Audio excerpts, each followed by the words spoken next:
नमस्कार दोस्तों, आदर्श technical classes dosa में आपका हार्दिक स्वागत है।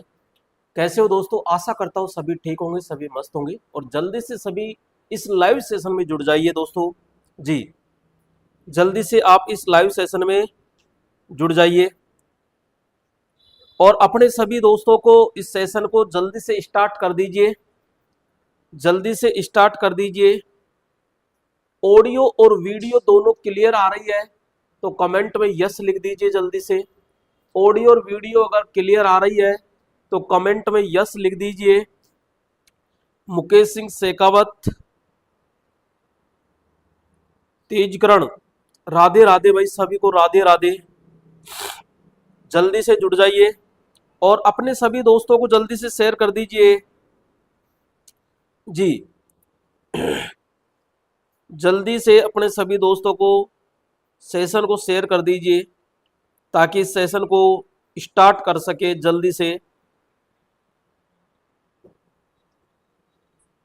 क्योंकि ये सेशन आज बहुत ही खास होने वाला है।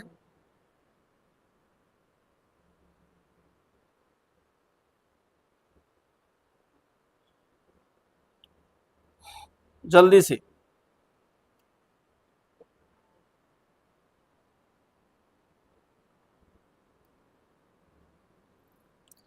चलो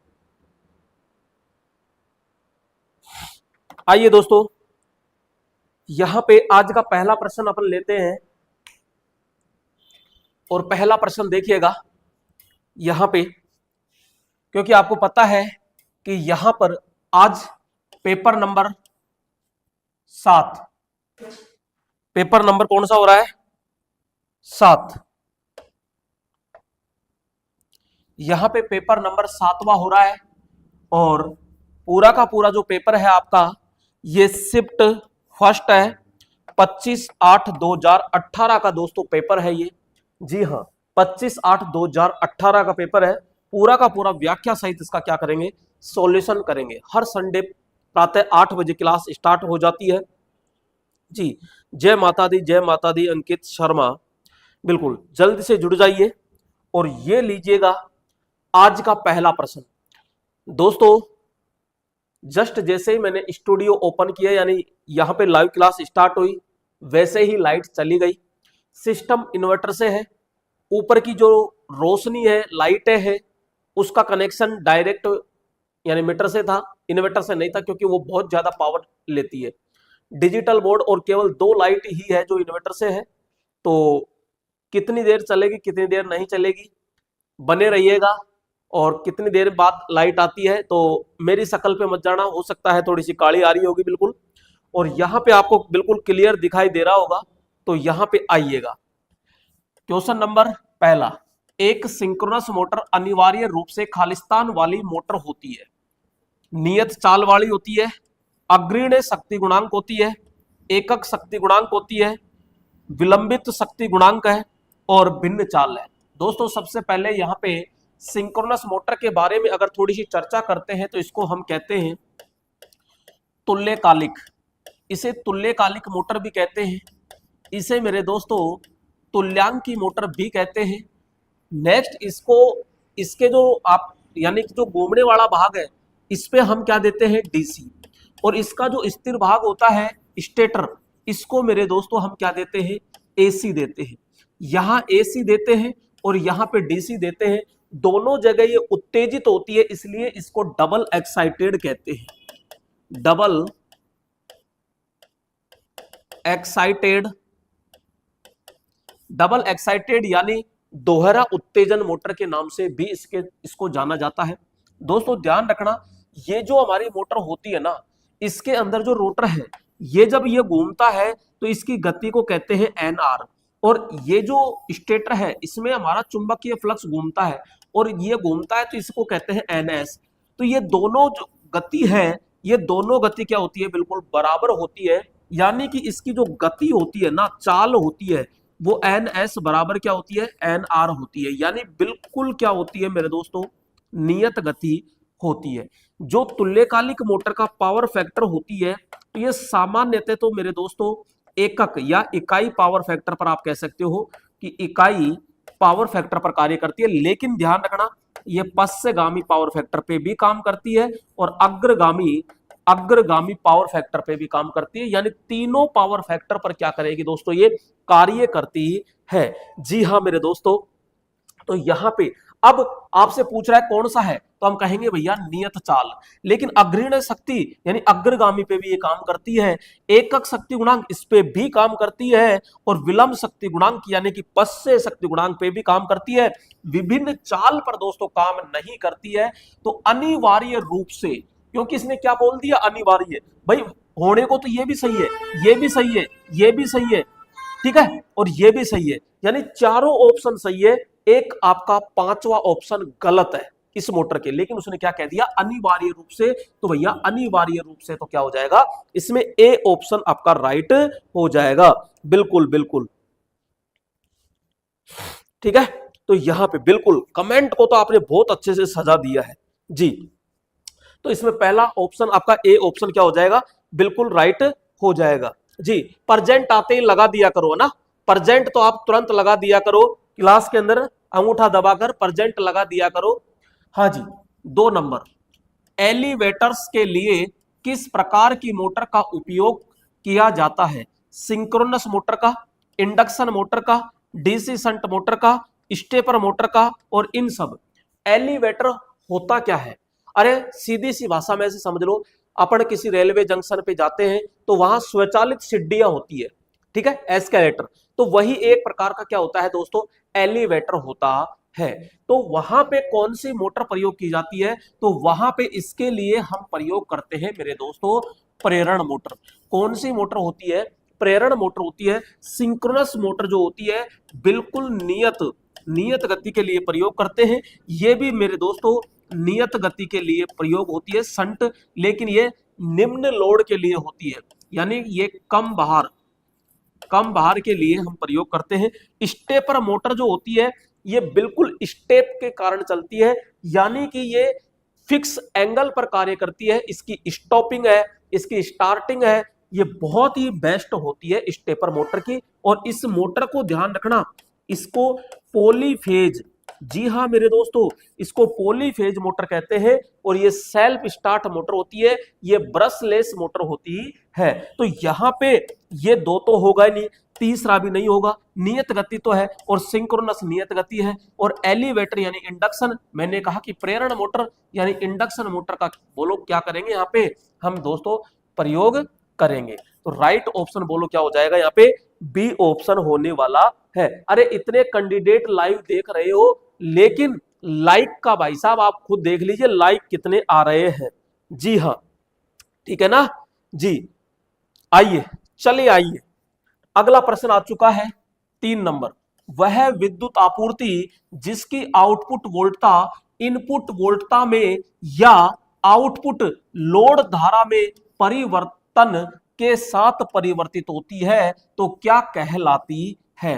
यानी कि पूछ रहा है कि वह विद्युत सप्लाई बता दो जिसकी आउटपुट वोल्टता जो हो ना, यानी कि मैंने कहा कि भैया ये आउटपुट वोल्टता है, इनपुट वोल्टता में या आउटपुट लोड धारा में, या तो आउटपुट लोड धारा हो या इनपुट वोल्टता में परिवर्तन के साथ परिवर्तित होती है, यानी ये परिवर्तित होती है तो क्या कहलाएगी, तो नियमित विद्युत आपूर्ति कहलाएगी, अनियमित विद्युत आपूर्ति कहलाएगी, अबाधित विद्युत आपूर्ति कहलाएगी, स्विच मोड विद्युत सप्लाई कहलाएगी, या इनमें से कोई नहीं। क्योंकि वो साफ साफ कह रहा है कि धारा में परिवर्तन के साथ परिवर्तित होती है। अब भैया परिवर्तित होती है तो वो नियत रहेगी क्या, जी नहीं, नियत तो नहीं रहेगी, यानी नियमित तो बिल्कुल भी नहीं रहेगी। तो भैया वो क्या हो जाएगी, अनियमित विद्युत आपूर्ति होती है। जी हाँ बिल्कुल, यहां पे तो राइट ऑप्शन बोलो क्या हो जाएगा, बी ऑप्शन होता है जी। ये हुई ना बात, इस तरह प्रेजेंट लगा देते हो तो मुझे भी जोश आ जाता है और आप में भी जोश पैदा हो जाता है। आइए, अगला प्रश्न है 4 नंबर। यदि श्रेणी प्रकार के ओम मीटर के लीड शॉर्ट सर्किट हो तो मीटर की रीडिंग खालिस्तान होती है। भाई साहब यहां पे कोड आ चुका है, ये ओम मीटर है, ये क्या है, तो हम कहते हैं ओम मीटर। अब ओम मीटर क्या मापता है? तो हम कहते हैं प्रतिरोध मापता है। क्या मापेगा? प्रतिरोध। भाई साहब ये कितने प्रकार के हैं? तो हम कहते हैं दो प्रकार के होते हैं। कितने प्रकार के? दो प्रकार के, श्रेणी और संट। यहां पे इसके पैमाने की दोस्तों अगर मैं बात करता हूं तो इसका पैमाना इस प्रकार से होता है। यहां पे जैसे ये है, तो अब यहां पे क्या लिखा होगा? तो इधर की बात करते हैं तो 0 होता है और इधर की बात करते हैं तो ये अनंत होता है। यानी कि मैं कहूंगा दाईं ओर 0 होता है और बाईं ओर अनंत होता है। किसमें? श्रेणी ओम मीटर में। जबकि संट में उल्टा होता है, यहां पे अनंत होता है और यहां पे 0 होता है। ये विशेष तौर से आपको ध्यान में रखना है। अब आपसे क्या पूछ रहा है कि भाई साहब लीड को क्या कर दी, यानी शॉर्ट सर्किट कर दी। अरे सीधा सा यहां पे देखो, जब फेज और न्यूट्रल है और यहां पे इनको दोनों को भैया शॉर्ट कर देते हो तो धारा का मान क्या हो जाएगा? अरे धारा का मान अनंत हो जाता है और प्रतिरोध का मान बोलो क्या हो जाता है? 0। यानी जो हमारे इसकी दो लीड होगी उसको आपस में टच कर देते हैं तो शॉर्ट सर्किट हो जाता है, और जब टच होता है तो प्रतिरोध का मान 0 दर्शाता है। अरे बोलो क्या दर्शाएगा? 0 दर्शाएगा। और जब ओपन सर्किट होता है तो बोलो क्या दर्शाएगा? अनंत दर्शाता है। बोलो समझ में आ रहा है? जी हाँ। बस आइए, बी ऑप्शन आपका क्या हो जाएगा? बिल्कुल राइट होगा। आइए 5 नंबर प्रश्न क्या कह रहा है? खालिस्तान मापने के लिए ऑप्टिकल पायरोमीटर उपयोग किया जाता है। मेरे दोस्तों ये क्या है? ऑप्टिकल पायरोमीटर, यानी कि ये तो एक मीटर है ना। जी हाँ। क्या मापता है? तो सीधा कहेंगे ताप मापता है भाई साहब। अरे ताप कौन सा मापता है? बिना स्पर्श किए माप लेता है, बिना टच किए माप लेता है। और ऐसा वैसा तापमान नहीं, बहुत उच्च तापमान मापता है। कौन सा मापेगा? उच्च तापमान माप लेता है पायरोमीटर। जैसे कि सूर्य का तापमान होता है वैसा ही ये माप लेता है। तो प्रकाश की तीव्रता मापेगा, निम्न तापमान मापेगा, उच्च तापमान, पवन की चाल, आर्द्रता। तो राइट ऑप्शन तो क्या हो जाएगा? ये। अब मुझे बताइए आर्द्रता मापने वाला कौन सा है? तो ये होता है मेरे दोस्तों, कौन सा हो जाएगा? हाइग्रो।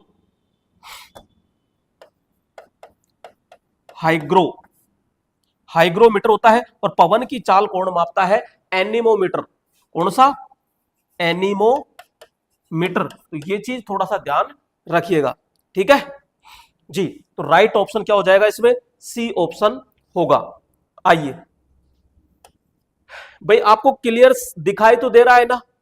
मेरी शक्ल नहीं, मेरी शक्ल तो बिल्कुल काली आएगी, लेकिन यहां पे मैटर आपको बस स्पष्ट दिखाई देना है। अगर बिल्कुल स्पष्ट आ रहा है तो एक बार कमेंट में यस लिख देना। यदि एक लोड पर वोल्टता में गिरावट करनी हो तो रजिस्टेंस खालिस्तान में स्थिर होना चाहिए। क्वेश्चन कह रहा है कि एक लोड पर वोल्टता, यानी कि मैंने कहा कि भाई साहब ये लोड लगा दिया, ठीक है। अब ये कह रहा है कि वोल्टता में गिरावट करनी है, यानी कि इसमें जो वोल्टेज आ रहा है वो गिरावट करनी है, तो इस रजिस्टेंस को कहां जोड़ू? अरे भाई साहब वोल्टेज में करना है तो यहां जोड़ो ना, श्रेणी क्रम में जोड़ोगे तभी तो ये वोल्टेज ड्रॉप करेगा। समांतर में तो वोल्टेज क्या होता है? समान होता है। कैसे ड्रॉप हो जाएगा? तो इसको क्या कर दो आप, यहाँ श्रेणी में जोड़ दो प्रतिरोध को, तो ये क्या कर लेगा? थोड़ा सा खुद खुद ले लेगा, खपत कर लेगा यहाँ पे, और बाकी बच रही है जो लोड भाई साहब को दे देगा। तो हम सीधा कहेंगे श्रेणी में जोड़ करके और वोल्टेज की खपत कर सकते हैं। ठीक है, ठीक है, ठीक है, बिल्कुल ठीक है। वीडियो में हल्की सी मिस्टेक है, रुक रुक कर चल रही है। दोस्तों देखो, मैं बहुत जल्द एक नया सेटअप तैयार कर रहा हूं, 1-2 दिन की बात है, फिर बहुत ही बड़ा धमाका भी करने वाला हूं, और ये जो रुक रुक कर चलती है वीडियो, इसका भी खात्मा कर देंगे। बस थोड़ा सा और इंतजार कीजिए, टेंशन मत कीजिए। बिल्कुल आपकी बात सही है, वीडियो रुक रुक कर चलती है, ये बहुत जल्द इसकी जो मिस्टेक है इसको दूर कर देंगे। नया सेटअप तैयार कर रहा हूं ना। आइए 7 नंबर, द्विवैद्युतिक सामग्रियों के ध्रुवीकरण के परिणाम स्वरूप खालिस्तान होता है। द्विवैद्युतिक सामग्रियों में ध्रुवीकरण ध्रुवीकरण के परिणाम स्वरूप खालिस्तान होता है। एडी धाराओं का उत्पन्न होना, प्रोटॉन मुक्त होना, द्विवैद्युतिक द्रोहों का निर्मित होना, इलेक्ट्रॉनों का अवशोषण होना, प्रोटॉनों का अवशोषण होना। देखो, द्विवैद्युतिक सामग्री यानी दो विद्युतिक सामग्री है और उनके कारण क्या होता है, ध्रुवीकरण होता है। ध्रुवीकरण, जी हाँ, वहां पे ध्रुव यानी, तो वहां पे ध्रुवों के कारण होता है। तो सीधा सा है कि वहां पे जैसे कि हम कहते हैं एन और एस, ठीक है, पोलराइजेशन। तो पोलराइज यानी यहां पे ध्रुवों का क्या हो जाएगा मेरे दोस्तों, निर्मित होना होता है। तो राइट ऑप्शन बोलो क्या हो जाएगा, सी ऑप्शन होगा। जी हाँ मेरे दोस्तों, यहां पे एडी धाराओं का उत्पन्न नहीं, एडी धाराओं का उत्पन्न नहीं होगा, यहां पे राइट ऑप्शन होगा मेरे दोस्तों। जी हाँ, यहां पे सी ऑप्शन क्या हो जाएगा, राइट होगा। आइए 8 नंबर, एक समविभव पृष्ठ पर सभी बिंदु खालिस्तान पर होते हैं। क्वेश्चन कह रहा है यहां पर इस प्रकार से, तो सभी पृष्ठ पर बिंदु है, तो यहां पर, और जब सारा गोला होता है तो प्रत्येक बिंदु पर जो विभव का मान होता है, विभव का मान होता है वो बिल्कुल क्या होता है, यहां पे मेरे दोस्तों सभी बिंदुओं पर विभव का मान क्या होता है, समान होता है। क्योंकि पहले ही कह दिया इसने समविभव पृष्ठ, यानी पूरा पृष्ठ है वो समान विभव से है, तो प्रत्येक बिंदुओं पर विभव का मान बोलो क्या हो जाएगा, समान विभव होता है। लेकिन यहाँ विद्युत क्षेत्र की जो तीव्रता होती है वो बीच में शून्य होती है। विद्युत क्षेत्र की जो तीव्रता होती है वो बिल्कुल क्या हो जाएगी, शून्य हो जाएगी। तो इसमें राइट ऑप्शन बोलो क्या हो जाएगा, सी ऑप्शन होता है। क्लियर मेरे दोस्तों, सी ऑप्शन। आइए 9 नंबर, खालिस्तान ओसिलेटर में सर्वोत्तम आवृत्ति स्थायित्व और शुद्धता होती है। दोस्तों यहां पे ये ओसिलेटर क्या है, इस ओसिलेटर को हम हिंदी में कहते हैं, क्या कहते हैं भाई, ये क्या हुआ, ये क्या हुआ रे, कोई भी दिक्कत नहीं।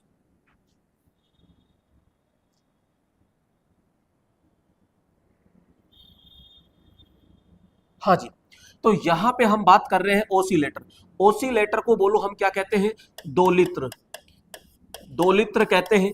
और दोलित्र क्या करता है, तो ये निम्न आवृत्ति को उच्च आवृत्ति में बदल देता है। निम्न आवृत्ति को उच्च, निम्न का मतलब हो गया डीसी और उच्च का मतलब हो गया एसी। तो ये क्या करता है, जो हमारा दोलित्र होता है ये डीसी को एसी में बदलने का कार्य भी करता है। यानी कि हम सीधा कहते हैं DC2 क्या करता है, ये एसी करता है। अब ये कह रहा है कि सर्वोत्तम आवर्ती स्थायित्व किसमें होता है। अब ओसिलेटर मेरे दोस्तों बहुत प्रकार के होते हैं। यहां पे देखो, टिकलर फीडबैक होता है, क्रिस्टल नियंत्रित होता है, कॉलपिट होता है, हार्टले होता है और हार्मोनिक होता है। सबसे ज्यादा जो यानी सबसे पहले जो आया वो हार्टले आया, लेकिन इसमें जो शुद्ध बढ़नी चाहिए, शुद्ध साइन वेव, वो इसमें शुद्ध साइन वेव नहीं बढ़ती है। और आवर्ती को स्थिरता का जो गुण आया वो किसमें आया, क्रिस्टल में, क्रिस्टल नियंत्रित। इसके अंदर जी रोसेल और कैलाश यानी साल्ट का प्रयोग किया जाता है, पदार्थ का प्रयोग किया जाता है। इसमें आवर्ती स्थिरता का जो गुण होता है वो सबसे कम पाया जाता है। दोस्तों बिल्कुल आवर्ती को ये स्थिर करके रखता है। तो आवृत्ति स्थायित्व और शुद्धता होती है वो किसमें होगी, तो हम सीधा कहेंगे भैया क्रिस्टल ओसिलेटर के अंदर आवृत्ति स्थिरता सबसे अधिक होती है। ठीक है, तो राइट ऑप्शन बोलो किसमें होगा, बी ऑप्शन। नेक्स्ट 10 नंबर, जहां खालिस्तान आवृत्ति की आवश्यकता होती है वहां क्रिस्टल ओसिलेटर उपयोग किया जाता है। जस्ट अभी पढ़ा ना, क्या पढ़ा आपने क्रिस्टल के अंदर, कि ये क्या करता है, आवृत्ति को स्थिरता प्रदान करता है। स्थिरता क्या करता है, प्रदान करता है। तो यहां पे इसमें जो आवृत्ति होगी वो कैसी होगी रे, बिल्कुल स्थिर होती है। तो परिवर्तित होगी, जी नहीं, स्थिर होगी, जी हां। बिल्कुल यहां पे स्थिर आवृत्ति क्या होती है, आवश्यक होती है जी। तो राइट ऑप्शन क्या हो जाएगा इसमें, बिल्कुल बी ऑप्शन इसका क्या हो जाएगा, राइट होता है। आइए चले आइए 11 नंबर, एक ब्रिज रेक्टिफायर में रिपल आवृत्ति खालिस्तान द्वारा निरूपित होती है। दोस्तों यहां पे हम बात करते हैं रेक्टिफायर। रेक्टिफायर, अब ये रेक्टिफायर होता क्या है, तो भैया ये क्या काम करता है, AC टू DC बदलता है। लेकिन DC कैसी होती है, तो पल्सेटिंग DC होती है। कौन सी होती है, पल्सेटिंग। तो AC को DC में बदलने की जो क्रिया होती है बोलो वो क्या कहलाती है, उसे रेक्टिफिकेशन कहते हैं। एसी को डीसी में बदलने की जो क्रिया होती है वो क्या कहलाएगी, रेक्टिफिकेशन कहलाती है। तो यहां पे रेक्टिफिकेशन जी दिष्टिकरण कहते हैं। अब ये दोस्तों अलग अलग प्रकार के बट जाते हैं, तो हम कहते हैं जैसे हाफ वेव रेक्टिफायर होता है, एक होता है फुल वेव रेक्टिफायर होता है, एक होता है आपका ब्रिज रेक्टिफायर, ब्रिज रेक्टिफायर। इसमें मेरे दोस्तों मैं डायोड की संख्या की बात करता हूं हाफ वेव में तो एक होता है, फुल वेव में बात करता हूं तो 2 डायोड होते हैं, और ब्रिज रेक्टिफायर में बात करता हूं तो 4 डायोड होते हैं। कितने डायोड, 4 डायोड होते हैं। मैं अगर दोस्तों यहां पे आउटपुट फ्रीक्वेंसी की अगर बात करूं तो हाफ वेव में इनपुट के बराबर यानी जितनी इनपुट में होती है उतनी ही आउटपुट में होगी क्या, frequency, output frequency. Full wave में क्या होता है, जितनी इनपुट होती है उसका डबल किस में होती है, आउटपुट फ्रीक्वेंसी होती है। और मेरे दोस्तों इस ब्रिज के अंदर भी जितनी इनपुट फ्रीक्वेंसी होती है उसका डबल किस में होता है, ब्रिज रेक्टिफायर के अंदर होती है। अगर मैं एफिशिएंसी की बात करता हूं, दक्षता की बात करता हूं इन तीनों भाई साहब में, तो यानी ये जो हाफ वेव है इसमें 40.6% इसकी दक्षता होती है, और इसमें 81.2% और इसमें भी 81.2% क्या होती है, दक्षता पाई जाती है। तो यहां पे सीधा सीधा किसके बारे में पूछ रहा है, ब्रिज रेक्टिफायर में रिपल आवृत्ति पूछ रहा है। तो ब्रिज रेक्टिफायर रिपल आवृत्ति भाई साहब दुगनी होती है, यानी दुगनी फ्रीक्वेंसी होती है। ठोक दो नंबर बी। जी हां मेरे दोस्तों जी ठीक है ना। आइए चले आइए नेक्स्ट, यहां पे 12 नंबर, वेल्डिंग जनरेटर सेट के लिए किस प्रकार का डीसी जनरेटर प्रयोग किया जाता है। भाई साहब आपको क्या करनी है, वेल्डिंग करनी है, और वेल्डिंग करने के लिए डीसी की आवश्यकता होती है, और डीसी पैदा कौन करेगा, डीसी जनरेटर करेगा। लेकिन गुरुजी डीसी जनरेटर तो एक नहीं, दो नहीं, तीन तीन होते हैं। तीन तीन कौन से, तो यहां हम कहते हैं श्रेणी भी होता है, यहां संट भी होता है, और एक होता है हमारा कंपाउंड, और कंपाउंड में भी 2 होते हैं, एक होता है दोस्तों डिफरेंशियल और एक होता है कंपाउंड। तो बात करेंगे यहां पे डिफरेंशियल की, यानी वेल्डिंग जनरेटर के लिए कौन सा जनरेटर प्रयोग होगा, तो यहां पे वेल्डिंग जनरेटर के लिए डिफरेंशियल कंपाउंड जनरेटर हम क्या करते हैं, प्रयोग किया जाता है। संट जनरेटर होता है, यह नियत वोल्टेज देता है दोस्तों, नियत वोल्टेज देता है, नियत वोल्टेज। भाई वेल्डिंग करने के लिए हमको क्या चाहिए, हमको चाहिए धारा का मान उच्च चाहिए, और वोल्टेज का मान क्या चाहिए, निम्न होना चाहिए। जी हां भैया डी ऑप्शन नहीं आएगा, डी ऑप्शन नहीं आएगा जी। यहां पे राइट ऑप्शन क्या हो जाएगा, बी ऑप्शन होगा जी। आइए 13 नंबर, निम्न में से किस प्रकार के जनरेटर सभी लोड पर स्थिर वोल्टता आउटपुट प्रदान करते हैं। समझना समझना लॉजिक को समझना, क्या कह रहा है, किस प्रकार के जनरेटर सभी लोड, यहां पे ध्यान, क्या हो रहा है आज, हाँ जी, सभी लोड, तो दोस्तों सभी लोड पर स्थिर वोल्टता प्रदान करता है। श्रेणी भाई साहब श्रेणी की पार नहीं पड़ती है, मामला गड़बड़ होता है, श्रेणी कभी भी नहीं आएगा। संट होता है, संट का ग्राफ इस प्रकार से होता है, यहां पे ये बिल्कुल नियत रहता है, इसमें कोई दो राय नहीं है। जब लोड का मान बहुत ज्यादा हो जाता है तो हल्का सा घट जाता है, यानी 2 से 5% इसकी वोल्टता घट जाती है अधिक लोड पर। डिफरेंशियल और पृथक उत्तेजित जनरेटर, तो यहां पे ये दोनों तो पॉसिबल ही नहीं है, ठीक है। अब ये कह रहा है सभी लोड पर वोल्टता क्या रहती है, स्थिर। दोस्तों एक और होता है हमारे पास में लेवल कंपाउंड जनरेटर, इनमें जब लोड का मान बढ़ाया जाता है तो इस लेवल कंपाउंड जनरेटर में यानी कि जो वोल्टता होती है वो बिल्कुल क्या रहती है, स्थिर रहती है। और ये ध्यान रखना जो लेवल कंपाउंड जनरेटर होता है ये निम्न दूरी के लिए प्रयोग किया जाता है। जी हाँ, जैसे आपका कोई ग्राइंडर होता है, लेथ मशीन होती है, तो वहां पे इसका लेवल कंपाउंड का प्रयोग किया जाता है। और एक इसी में होता है ओवर कंपाउंड, तो उसमें लोड का मान बढ़ा दिया जाता है तो टर्मिनल वोल्टेज भी बढ़ जाती है, लेकिन इसमें लोड का मान बढ़ाने पर न तो वोल्टेज घटती है और ना बढ़ती है। एक और होता है इसका भाईबंद, कौन, अंडर एक्साइटेड, तो उसमें लोड का मान बढ़ाने पर टर्मिनल वोल्टेज क्या हो जाती है, घट जाती है। तो राइट ऑप्शन बोलो कौन सा आ जाएगा हमारा, ई ऑप्शन हो जाएगा। जी हाँ, यहां पे ई ऑप्शन होगा लेवल कंपाउंड जनरेटर। और लेवल कंपाउंड जनरेटर में जो आउटपुट वोल्टता प्रदान करता है वो बिल्कुल क्या रहेगी मेरे दोस्तों, स्थिर रहती है। जी हाँ, बिल्कुल स्थिर रहेगी। आइए नंबर 14, इंटरपोल्स खालिस्तान के लिए होते हैं। भाई साहब इंटरपोल होते क्या है, हमने बनाया गोल गोल। अरे गोल गोल क्या है, ये होता है बॉडी के जस्ट नीचे स्टेटर, और स्टेटर में ये बना दिए 4 डमरू से। ये क्या होते हैं गुरुजी, ये फील्ड होते हैं भाई साहब। ये क्या होते हैं, ये फील्ड पोल होते हैं। और फील्ड पोल के बीच में छोटे छोटे से हमने बना दिए ये क्या होते हैं, इन्हीं को तो कहते हैं हम इंटरपोल। क्या कहते हैं, इंटरपोल कहते हैं। और इसके जस्ट यहां पे लगा दी वाइंडिंग। क्या लगा दी, वाइंडिंग। इस वाइंडिंग को हम कहते हैं फील्ड वाइंडिंग। ये तो बाहर निकलेगी गुरुजी, बाहर निकलेगी तो भाई साहब लगा दो जुगाड़। ये लगा दिया जुगाड़। और इस जुगाड़ को क्या कहते हैं, इस जुगाड़ को कहते हैं हम पोल शू। अरे क्या कहते हैं, पोल शू कहते हैं, जो आगे से दुगुना चौड़ा होता है फील्ड पोल की बजाय। तो कितने हो गए, यहाँ पे 4 हो गए। तो ये छोटे छोटे से जो भाई साहब होते हैं इन्हीं को कहते हैं इंटरपोल। तो इनकी संख्या कितनी है, तो जो बड़े वाले हैं उनके बराबर होती है। लेकिन इस पे जो वाइंडिंग लपेटते हैं ना, वो इस फील्ड वाइंडिंग की अपेक्षा कितनी होती है, 1/3 होती है। ये चीज विशेष तौर से ध्यान रखना। आपने लगाया क्यों भाई साहब, हमने लगाया इसलिए था कि जो यहां पे कम्यूटेटर प्रयोग करते हैं, ठीक है, कम्यूटेटर पर ब्रश होती है, वहां स्पार्किंग होती है। उस स्पार्किंग को रोकने के लिए, स्पार्किंग को दबाने के लिए, स्पार्किंग को कम करने के लिए बोलो किसका प्रयोग किया जाता है, इंटरपोल का प्रयोग किया जाता है। जी हाँ, कम्यूटेशन, कम्यूटेशन को रोकने के लिए हम प्रयोग करते हैं। मोटर की चाल में वृद्धि पॉसिबल ही नहीं है।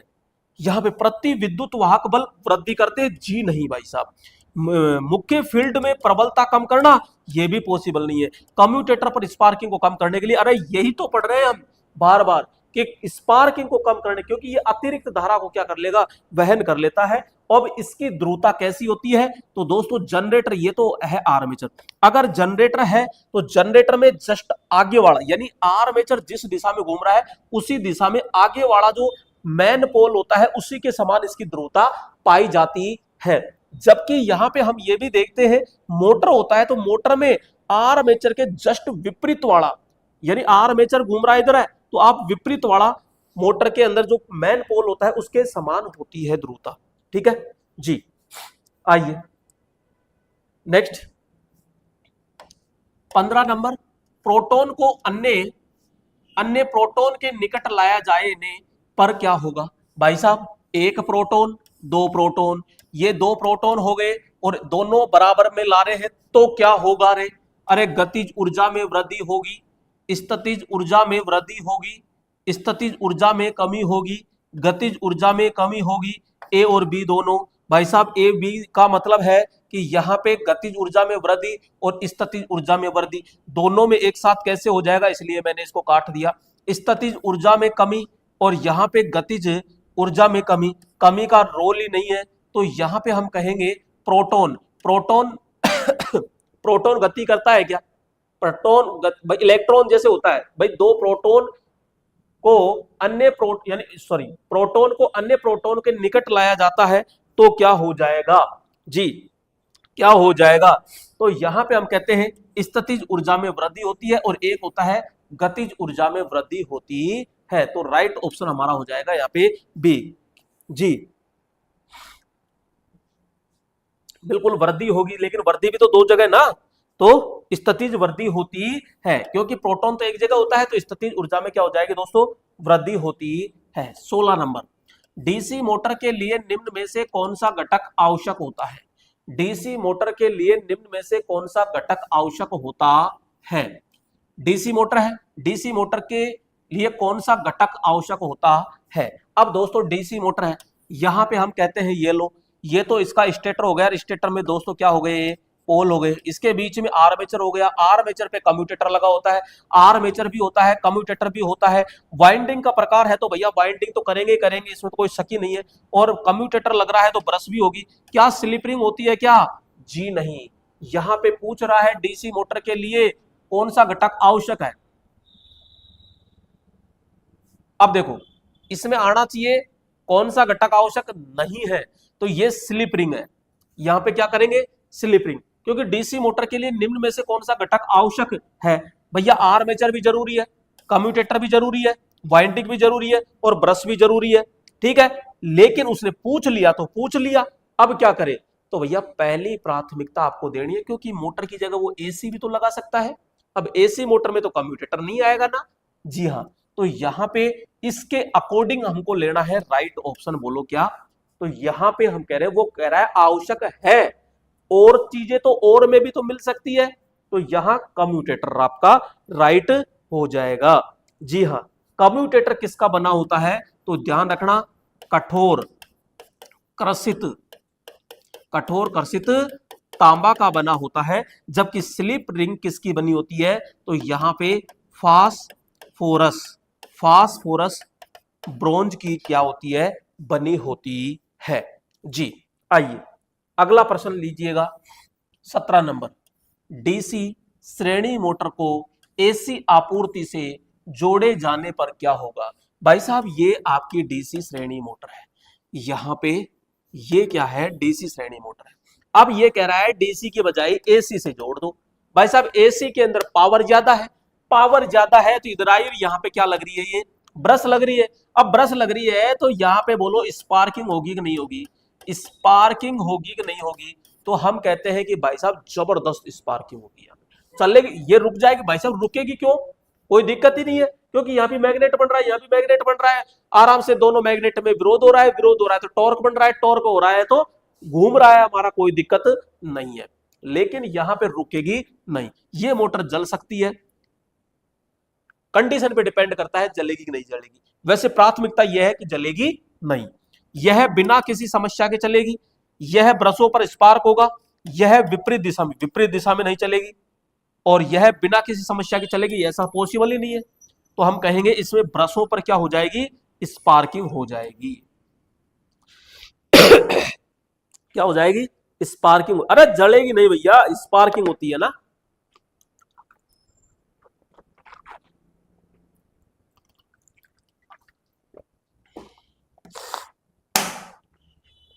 जी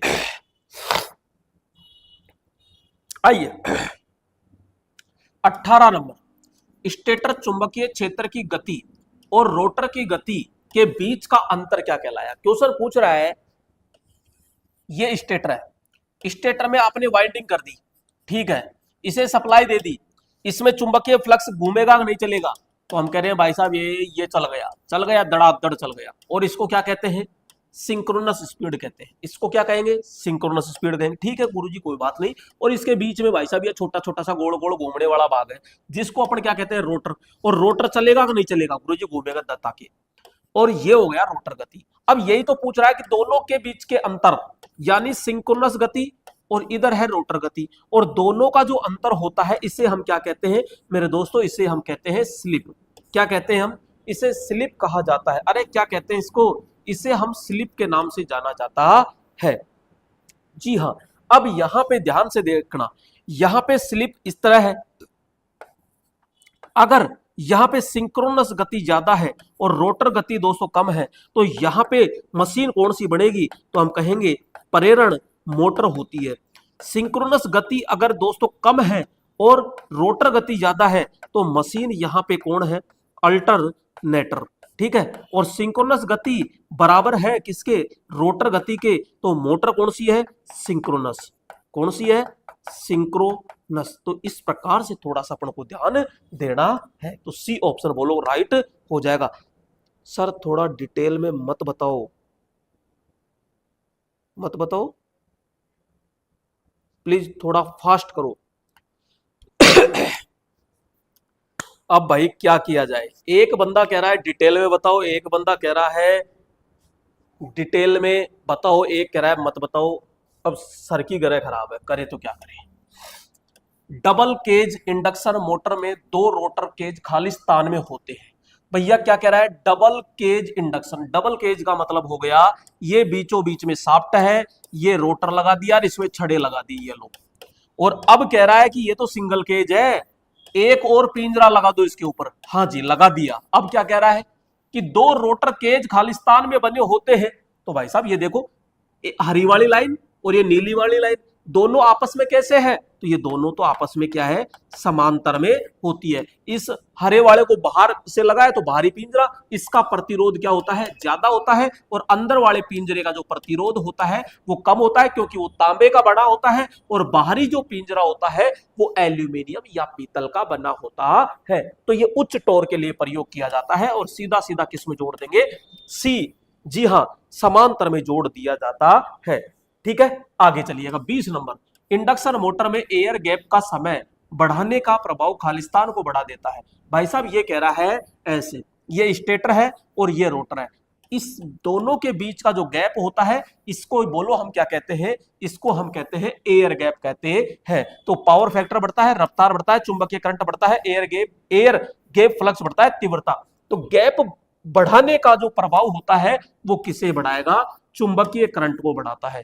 किसको बढ़ा देगा, चुंबकीय करंट को बढ़ा देता है दता के। जी हां, ठीक है।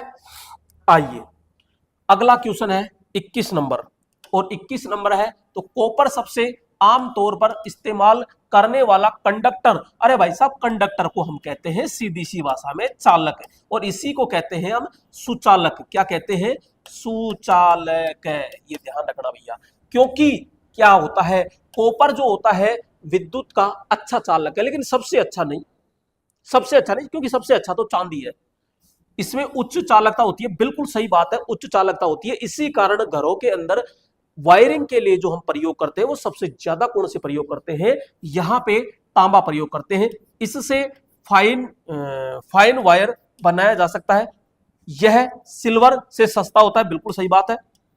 इसमें क्षरण के प्रति उच्च प्रतिरोध होता है। इन सब, फाइन का मतलब होता है कि पतले तार बनाए जाते हैं, यानी मुलायम तार बनाए जाते हैं, बिल्कुल सही बात है। तो भैया यहाँ पे कंडक्टर होता है, तो ये तो सारी बातें ही इसके अंदर क्या आ रही है, बिल्कुल सही आ रही है। तो राइट ऑप्शन क्या हो जाएगा यहाँ पे, ई ऑप्शन होता है। जी हाँ, 21वें में भाई उच्च चालकता होती है, सीधी सी बात से उच्च चालकता होती है।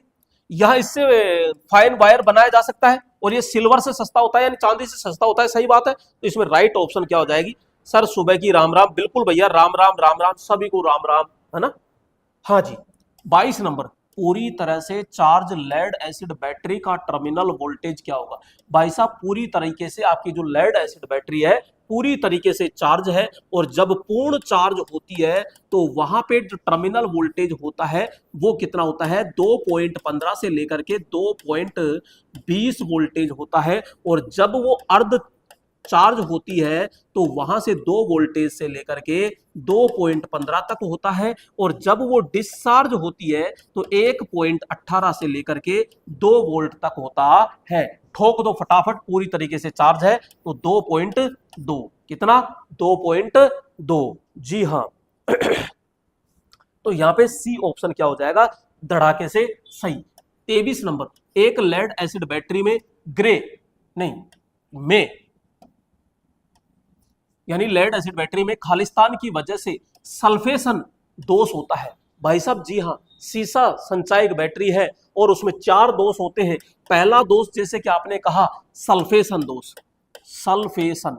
और ये सल्फेशन क्यों होता है, जब भाई साहब बैटरी को आप काम में नहीं लिए, नौकरी लग गई और ताला लगाया, रूम के भाग गए 4 महीने के लिए, तो भाई साहब आप काम में नहीं लेते हो तो बैटरी में जो प्लेटें होती है उसके चारों ओर जो पदार्थ भरा होता है, तरल पदार्थ इलेक्ट्रोलाइट, वो जम जाता है, और जब जम जाता है तो हमारी बैटरी चार्ज नहीं होती है, तो वो सल्फेशन दोष कहलाता है। दूसरा जैसे कि मैं बात करता हूं, एक होता है बकलिंग दोष,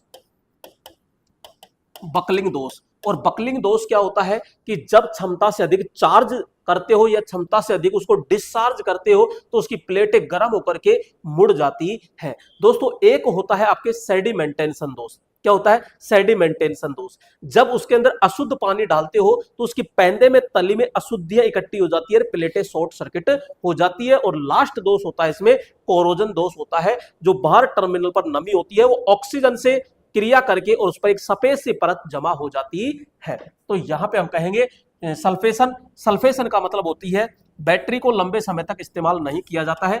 ए ऑप्शन इसमें क्या हो जाएगा, बिल्कुल करेक्ट हो जाएगा। सभी का सही आ रहा है, बिल्कुल सभी का सही आ रहा है।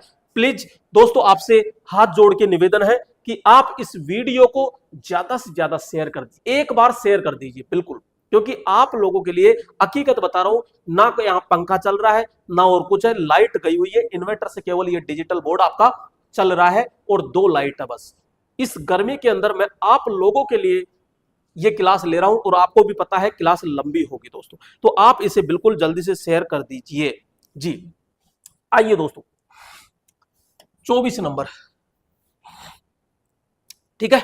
तो यहां पे खालिस्तान का इस्तेमाल किस खास पदार्थ की मैग्नेटिक फ्लक्स डेंसिटी और मैग्नेटिक फील्ड स्ट्रेंथ के बीच के संबंध को दर्शा रहा है। दोस्तों ये ध्यान रखना, खास पदार्थ में यानी फ्लक्स, एक तो चुंबकीय फ्लक्स घनत्व हो गया और एक होता है स्ट्रेंथ यानी कि एच। इन दोनों के बीच में क्या संबंध है, तो भाई साहब इन दोनों के बीच में ये संबंध होता है ये, क्योंकि इसमें ग्राफ बनता है पदार्थ के ऊपर, ये ऐसे बनता है मेरे दोस्तों, जिसको हम कहते हैं BH वक्र कहते हैं। क्या कहते हैं, BH वक्र कहते हैं। इसको कहते हैं सैचुरेशन कंडीशन के नाम से जाना जाता है। यहां से यहां तक होता है कोरेसिव फैक्ट, कोरेसिव फोर्स होता है, और यहां से यहां तक होता है अवशिष्ट चुंबकत्व होता है। अब डिटेल में मैं नहीं बता सकता यहाँ पे। BH वक्र, तो राइट ऑप्शन क्या हो जाएगा इसमें, बी ऑप्शन हो जाएगा। ITI के ग्रुप में, बिल्कुल सभी के ग्रुप में, यानी जो भी ITI से स्टूडेंट आपके जुड़ रहे हैं सोशल मीडिया पर, उसमें सभी में आप क्या कर दीजिए, इसको शेयर कर दीजिए। 25 नंबर, खालिस्तान की सापेक्ष विद्युतशीलता खालिस्तान होती है। तो भाई साहब खालिस्तान यानी खाली स्थान होता है तो उसमें विद्युतशीलता जो होती है, सापेक्ष विद्युतशीलता होती है, उसका मान कितना होता है, तो मेरे दोस्तों 1 से ज्यादा होता है, 1 से कम होता है, 1 के बराबर होता है, 0 होता है। तो मैं कह रहा हूं खाली जगह में बिल्कुल इसका मान कितना होता है, 0 होता है। क्या होता है, बिल्कुल 0 होता है। जी हाँ। आइए 26 नंबर की अगर मैं बात करता हूं यहां पे, तो दोस्तों तारों के समूह से बनाए गए एकल कंडक्टर को क्या कहते हैं। भाई साहब यहाँ पे एक तार होता है तो ये कोर कहलाती है, कोर कहलाता है। अब ये कह रहा है कि अनेक तार यूं लपेट कर बनाए गए हैं यूं, तो इसे तो स्टैंडर्ड तार कहते हैं भाई साहब, इसे तो स्टैंडर्ड, इसी को मानक तार कहते हैं। क्या कहते हैं, इसी को मानक तार कहते हैं। तो ये लो, और यही तार सबसे बेस्ट माना जाता है, तो ये चीज ध्यान रहिएगा। तो ठीक है, स्टैंडर्ड यानी अनेक तारों को लपेट कर ऐड करके बनाया जाता है, उसे स्टैंडर्ड यानी मानक तार के नाम से जाना जाता है। आ जाइए फटाफट 27 नंबर, AWG का विस्तार क्या है। भाई साहब ये AWG क्या है, हमने तो क्या पढ़ा था, क्या पढ़ा था, स्टैंडर्ड वायर गेज पढ़ा था, SWG पढ़ा था। ये क्या आ गया, अरे भाई साहब ये भी एक प्रणाली होती है। ये 2 अक्षर तो वही है सेम, एक का मतलब होता है अमेरिकन, क्या होता है, अमेरिकन होता है, अमेरिकन वायर गेज होता है, लेकिन हम इसको पढ़ते नहीं है। ठीक है, तो यहाँ पे axial, aerial, American wire gauge, right option ये। तो यहाँ पे तो हम पढ़ते हैं SWG यानी स्टैंडर्ड, स्टैंडर्ड वायर और गेज होता है, स्टैंडर्ड वायर गेज होता है जो हम ज्यादातर यूज लेते हैं। ये एक पागल प्रणाली भी है, ध्यान रखना। हाँ, मान, इसका जो मान होता है ना, इसका जो मान बढ़ता है तो साइज, साइज क्या होती है, घटती है। ठीक है। 28 नंबर, इनमें से किस प्रकार के इंसुलेशन केबल का इस्तेमाल अनग्राउंडेड सिस्टमों में किया जाता है। भाई साहब सुनना ध्यान से, किस प्रकार के इंसुलेशन केबल का इस्तेमाल अनग्राउंडेड यानी भाई साहब ग्राउंड में नहीं, बाहर वातावरण में, बाहर खाली जगह में किया जाता है। 100% इंसुलेशन लेवल, 133% इंसुलेशन, और यहां 173 होता है, 203 होता है, इन सब। तो भाई साहब यहां पे प्राथमिकता दी गई है, यहां पे 133% इंसुलेशन जो होता है उसको अनग्राउंडेड यानी कि बाहर लगाया जाता है। तो राइट ऑप्शन बोलो क्या हो जाएगा यहाँ पे, बी ऑप्शन होता है। सर बुक नहीं निकाली क्या आपने, बहुत जल्दी बुक भी निकलेगी। जी हाँ, बहुत जल्द निकलेगी बुक, है ना, काम चल रहा है उस पर, टाइपिंग चल रही है। कोगिंग शब्द खालिस्तान, खालिस्तान मोटरों से जुड़ा हुआ है। दोस्तों कोगिंग ये कोगिंग क्या है, कोगिंग को ही दोस्तों यहाँ पे लॉकिंग कहा गया है। इसमें होता क्या है कि ये जैसे स्टेटर के दोस्तों क्या है पोल, इसी प्रकार से ये जो हमारा भाग घूम रहा था इसके भी दोस्तों क्या होते हैं, पोल होते हैं। और रोटर के समान पोल और स्टेटर के जब समान पोल होते हैं तो ये असमान चुंबकीय ध्रुव बन जाते हैं और एन के साथ में एस में क्या हो जाती है, इनकी सेटिंग हो जाती है। लड़के की सेटिंग लड़की से हो जाती है, उसी प्रकार से इनकी सेटिंग हो जाती है और आकर्षण हो जाता है। और अब ये चलता नहीं है भाई साहब, जकड़ गया। और जकड़ गया तो इसी को नाम क्या दे दिया, कोगिंग कहा जाता है। तो भाई इनको निवारण तो करो, इनको छुड़ाओ तो सही। छुड़ाने का मतलब यही है कि जो रोटर होता है इसमें एक पोल की क्या कर दो, कमी कर दो, तो सेटिंग एक की बैठेगी और थोड़ा दूर दूर रहेंगे, उनमें 36 का आंकड़ा हो जाएगा फिर। ठीक है, तो इंडक्शन मोटर के अंदर ये सारा का सारा खेल होता है। जी हाँ भैया। ठीक है, 30 नंबर, एक केबल पर 7/20 कॉपर लिखा है तो यह खालिस्तान तारों से बना होता है। मेरी बात ध्यान से सुन लेना, 7/20 हो या फिर जैसे 5/20 हो, इस प्रकार से लिखा हो सकता है। दोस्तों यहाँ पे जो ऊपर की संख्या होती है, सॉरी ऊपर के जो अंक होते हैं ना, ये तारों की क्या होती है, संख्या होती है। जबकि नीचे के जो अंक होते हैं ना, ये दोस्तों तारों का क्या होता है, व्यास होता है। कैसे याद रखोगे, अरे भाई साहब इसमें बिंदी लग गई, कहां लगी, ऊपर, तो ऊपर वाली संख्या हमेशा संख्या होगी और नीचे वाली हमेशा तार का व्यास माना जाता है। क्लियर, हाँ मजा तो आ रहा है, बिल्कुल मजा तो दूंगा भैया आपको, मजा तो आपको दूंगा। तो यहाँ पे चाहे 7 हो चाहे 5 हो, ऊपर वाला जो अंक लिखा आ रहा है ना, वो बोलो क्या होगा, तारों की संख्या होगी। इस भाई साहब ने लिख दिया कि तार कितने बड़े हैं तो हम कहेंगे ये बी। ठीक है, अगर ये कहता व्यास कितना है तो हम कह देते 20 व्यास है। 31 नंबर क्वेश्चन पे आ जाओ फटाक से। और सिंगल कोर केबल में आम तौर पर खालिस्तान नहीं होता। भाई साहब एक ही तार है, एक तार होती है तो उसको हम सिंगल कोर कहते हैं। अगर 2 तार होते हैं ये इसे डबल कोर कहते हैं। 3 होते हैं तो उसे हम 3 कोर कहते हैं। और ये फ्रंट से देखो ऐसे भी होता है, एक बीच में भाई साहब छोटा सा होता है तो इसे 3.5 कोर केबल भी कहते हैं, जो ये न्यूट्रल का होता है और न्यूट्रल फेज की अपेक्षा आधा होता है व्यास में। ठीक है, तो सिंगल कोर केबल में आमतौर पर नहीं होता है रबड़ इंसुलेशन। अरे भाई साहब ये तो होता है केबल में, पेपर इंसुलेशन ये भी होता है, स्टील आर्म रिंग। जी ये स्टील आर्म रिंग नहीं होती भाई साहब। एक सिंगल को कहां लेके जाओगे तो इसमें बिल्कुल भी नहीं होता। तो सी ऑप्शन बिल्कुल क्या होता है, इसमें राइट ऑप्शन हो जाएगा। जी हाँ, इसमें स्टील आर्म रिंग एक तार में नहीं होती, सिंगल कोर में आर्म रिंग नहीं होती है। या तो 2 कोर हो 3 कोर हो, उसमें आर्म रिंग होती है जो यांत्रिक तनाव या यांत्रिक चोट से सुरक्षा करती है। 32 नंबर, लग एक ऐसा डिवाइस है जिसका इस्तेमाल है। भाई साहब लग कहां है, भाई साहब लग कहां है, अभी थी मेरे पास में, तो वो यहां पे लग क्या होती है, जैसे ये कोई ट्रांसफार्मर मोटर है कुछ भी है, अब इसमें ये केबल है। ठीक है, अब इस केबल के सिरे को इससे जोड़ना है। अब जब जोड़ना है तो क्या किया जाए, जोड़ने के लिए एक उपकरण होता है, इस प्रकार से होता है भैया, ये लग बन गई हमारी। लग बन गई तो इससे छील करके और इसको इसमें फंसा दिया और क्रिम्पिंग प्लायर के द्वारा इसको जकड़ दिया और जो भी टर्मिनल होता है इसमें लगाया और बोल्ट कस दिया येलो सा। तो यहां से हम हटा भी सकते हैं और लगा भी सकते हैं लग के द्वारा। किसकी बनी होती है, ज्यादातर एल्यूमिनियम की बनी होती है, पीतल की भी बनी होती है और कॉपर की भी बनी होती है, लेकिन सबसे ज्यादा किसकी बनी होती है, एल्यूमिनियम की बनी होती है। तार की लंबाई बढ़ाने के लिए जी नहीं, जोड़ से शोल्डर को हटाने के लिए भाई साहब नहीं, केबल को जोड़ने या हटाने, हाँ जी केबल को जोड़ने या हटाने। भाई मैं तो यहां से कनेक्शन करूंगा, मोटरसाइकिल का हॉर्न होता है उसमें नीचे पिन लगी होती है, वो ही लग है, बार बार में हटा दो और बार बार में लगा दो, तो छोटी सी युक्ति है वो क्या कहलाती है, लग कहलाती है। इस लग को ध्यान रखना, हम थिम्बल भी कहते हैं इसको, केबल सूज भी कहते हैं। क्या कहते हैं, सूज भी कहते हैं, केबल सूज के नाम से भी जाना जाता है। 3.5 कोर केबल का प्रयोग उद्योगशालाओं में किया जाता है, बिल्कुल क्रिम्पिंग टूल्स। जी हाँ, तो यहां पे ठीक है, तो यहां पे आइए 33 नंबर, अत्यधिक करंट के प्रवाह को नियंत्रण करने के लिए मूल सुरक्षा उपकरण कौन सा है? भाई साहब क्या कहा इसने? अत्यधिक करंट प्रवाह को नियंत्रण करो। बहुत ज्यादा करंट आ रहा है, उसको तुरंत क्या कर लो? नियंत्रण कर लो। किसके द्वारा? फ्यूज के द्वारा, सर्किट ब्रेकर के द्वारा, आइसोलेटर के द्वारा, कनेक्टर के द्वारा, प्रोटेक्टर के द्वारा।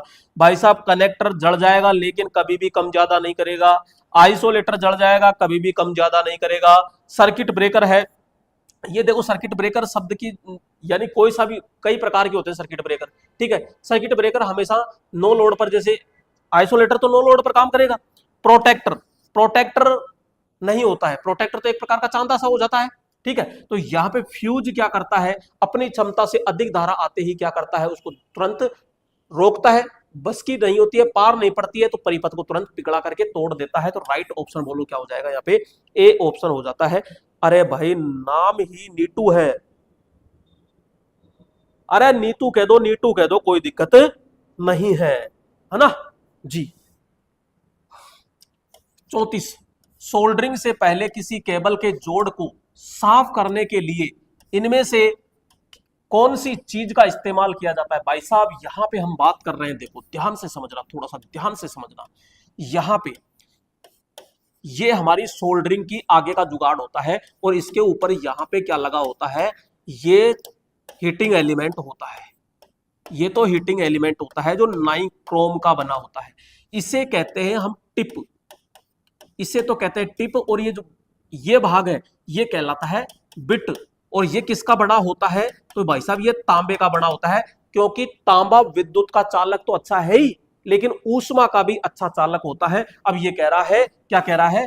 कौन सी चीज का इस्तेमाल किया जाता है साफ करने के लिए? भाई साहब साफ करने के लिए यहाँ पे रेगमाल का प्रयोग किया जाता है। रेगमाल को हम कहते हैं सैंड पेपर। क्या कहते हैं? सैंड पेपर कहते हैं। और ये भाई साहब आपके पास मौजूद नहीं है तो अपना देसी जुगाड़ ले लेना, जिसे हम कहते हैं रेती यानी फाइल, ठीक है। तो दोनों में से किसी एक से प्रयोग किया जाता है, लेकिन क्या होता है जो हमारा तांबा होता है थोड़ा सा सॉफ्ट रहता है तो रेगमाल का ज्यादा प्रयोग किया जाता है, लेकिन रेती का भी हम प्रयोग करते हैं। तो फाइल, फाइल यानी तो रेती होती है, पानी, पानी का प्रयोग नहीं होता, केरोसिन का प्रयोग नहीं होता, चाकू का प्रयोग नहीं, सैंड पेपर, दोनों ऑप्शन में आ गए। अब मैं क्या करूं? अब मैं क्या करूं?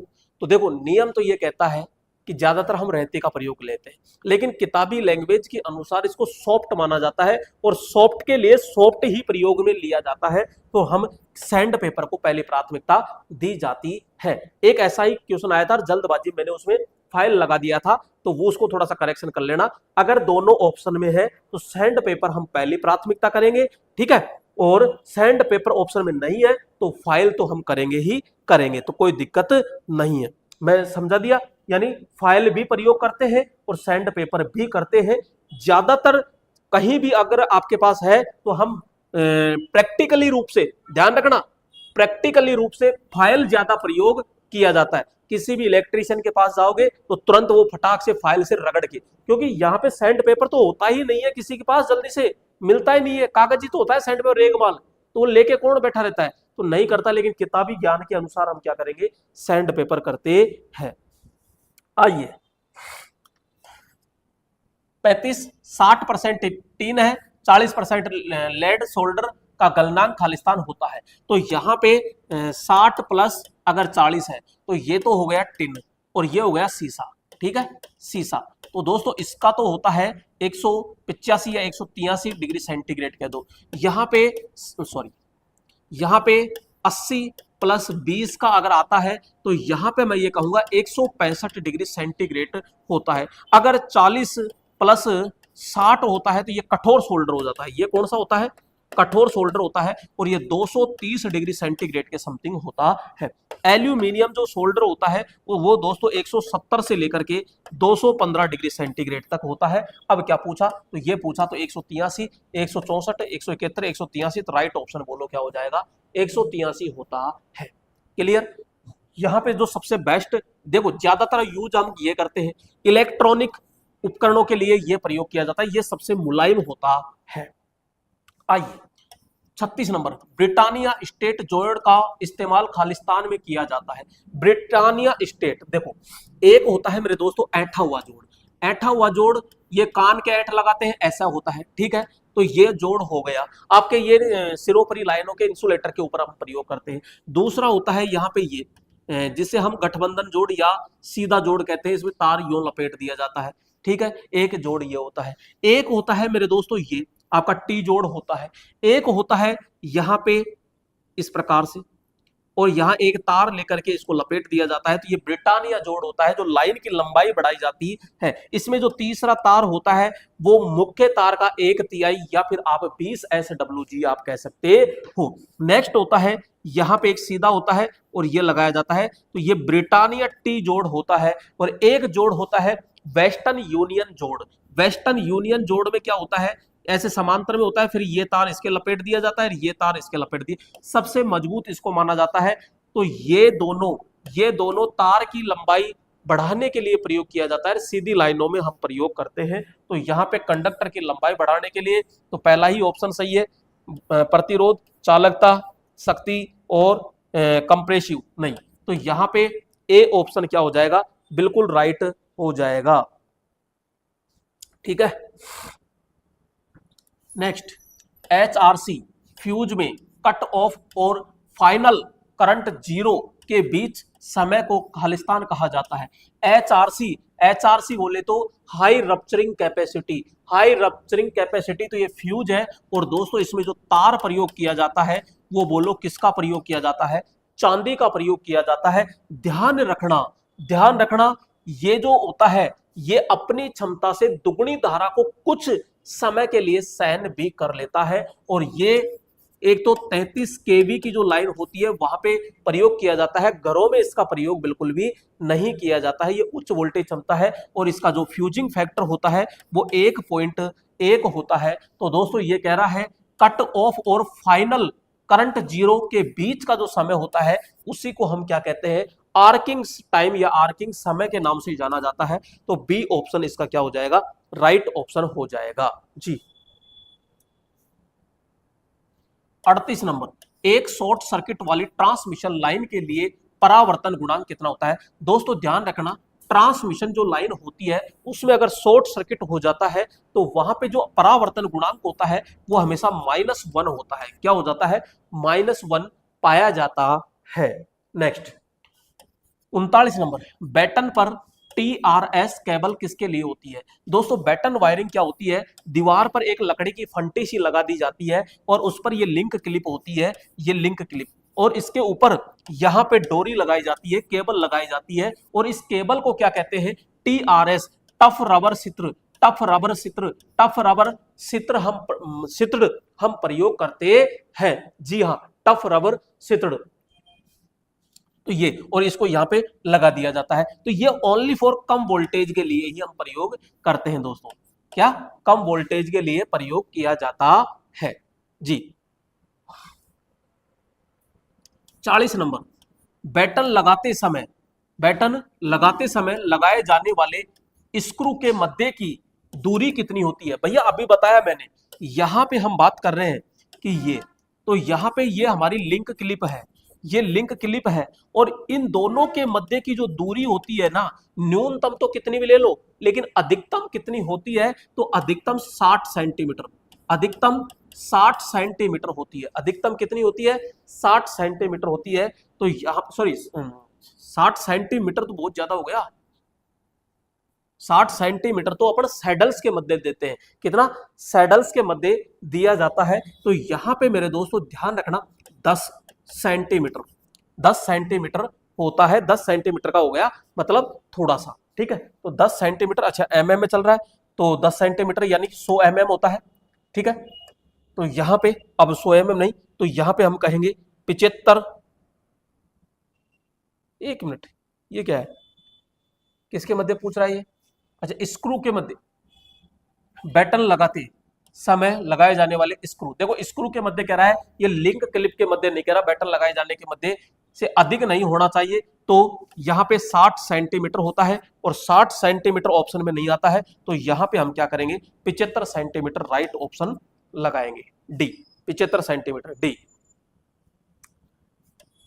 लिंक क्लिप के 2 छिद्र किस लिए लगाए जाते हैं।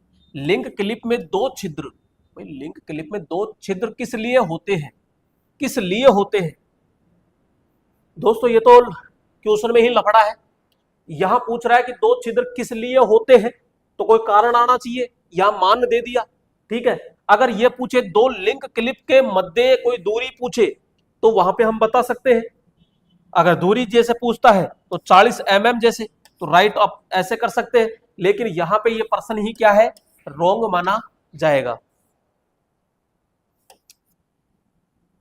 लाइव इलेक्ट्रिकल उपकरण में विद्युतीय आग लगने पर किस प्रकार के अग्निशामक यंत्र का प्रयोग किया जाता है?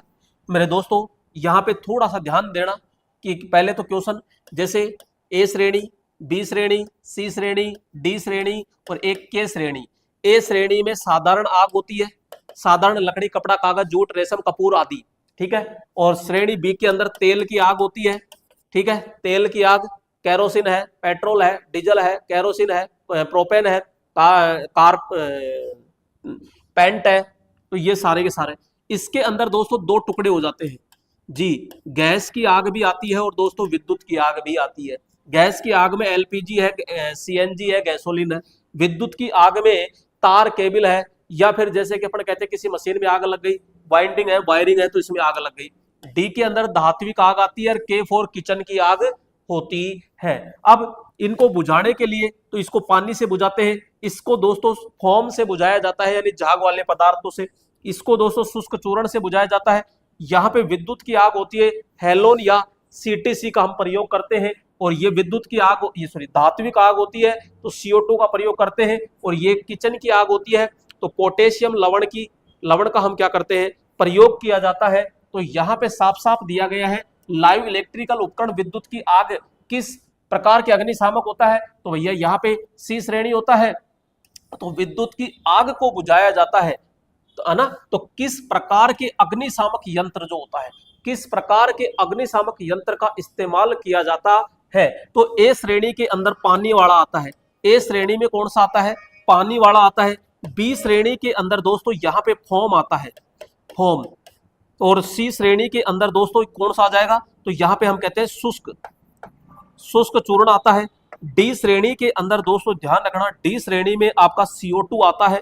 ई श्रेणी के अंदर दोस्तों वैसे हेलोन भी आता है, क्या आता है, हेलोन या सीटीसी आता है। अब इसमें तो है नहीं, तो यहाँ पे आग के संबंध में ये पूछा गया है, तो आग के संबंध के हिसाब से इसको क्या करेंगे, सी ऑप्शन हम करेंगे। सी ऑप्शन इसका राइट ऑप्शन होगा।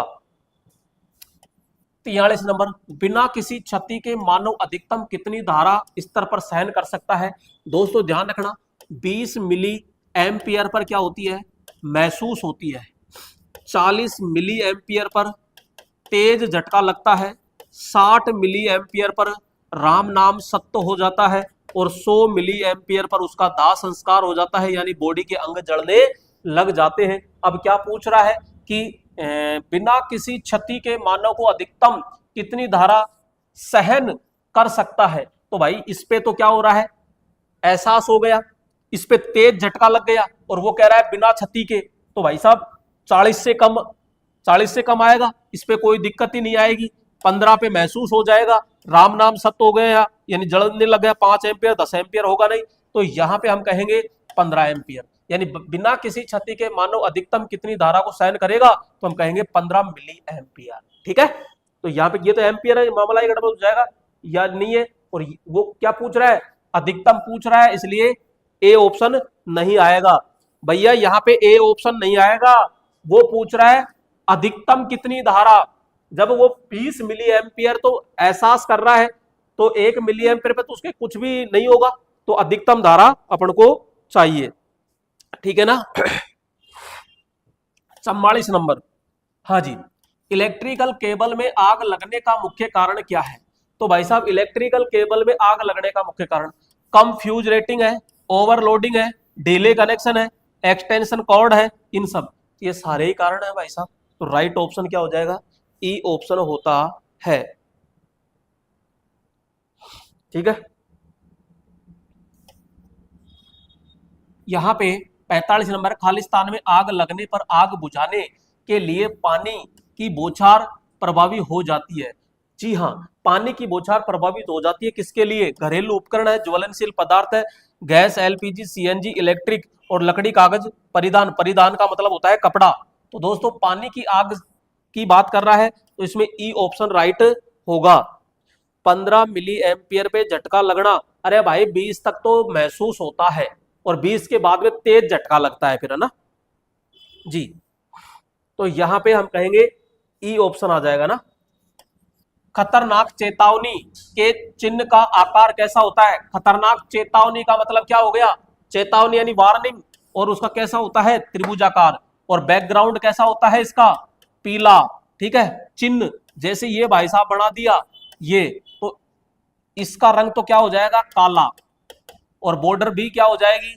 काली। ठीक है, यानी ये बैकग्राउंड की बात कर रहा हूं मैं, यहां पे बैकग्राउंड क्या हो जाएगा? पीला। तो ये त्रिकोण हो जाएगा। राइट ऑप्शन क्या हो जाएगा यहाँ पे? जी, सी ऑप्शन हो जाएगा। 47 नंबर, 66 केवी प्रेषण लाइन के लिए सस्पेंशन प्रकार के कितने डिस्क इंसुलेटर प्रयोग करते हैं 66 केवी में? दोस्तों अगर एक की बात करते हैं तो 11 केवी, उल्टा लिखो इसको, 11 केवी के लिए एक होता है, 33 केवी के लिए 3 प्रयोग होता है, 66 के लिए 6 हम प्रयोग करते हैं जी, 132 होता है, 132। तो यहाँ पे हम 14 इंसुलेटर भी प्रयोग करते हैं। तो यहाँ पे आपसे पूछा गया है 66 है ना, तो 4। तो राइट ऑप्शन कितना आ जाएगा यहाँ पे जी? 48 नंबर, नुकीले किनारे वाले उपकरण को, तो दोस्तों नुकीले किनारे वाले जो उपकरण होते हैं, कोई भी टूल्स है जिसके किनारे यानी नुकीले हैं, तो उसको कहां प्रयोग करोगे? धातु के बक्से में। धातु के बक्से में नहीं करेंगे, उसकी जो धार है वो कुंद हो जाती है यानी बेकार हो जाती है। लकड़ी के बक्से में अलग रखना चाहिए, बिल्कुल सही बात है। लकड़ी के बक्से में बिल्कुल उनको सेपरेट रखना चाहिए, उनके किनारे नीचे की ओर रखे नहीं, फर्श पर रखा नहीं। तो राइट ऑप्शन क्या हो जाएगा? बी ऑप्शन होता है। 49 नंबर, एक व्यक्ति बिजली का झटका लगने के कारण बेहोश हो गया और उसे पीने के लिए क्या दिया जाना चाहिए? सीधी सी बात है, झटका लग गया, बेहोश हो गया, अब क्या दे? पानी दे, चाय दे, गर्म कॉफी दे, ठंडा कॉफी दे, और इनमें से कोई नहीं, तो भाई साहब उसको पानी जरूर पिला दिया जाता है।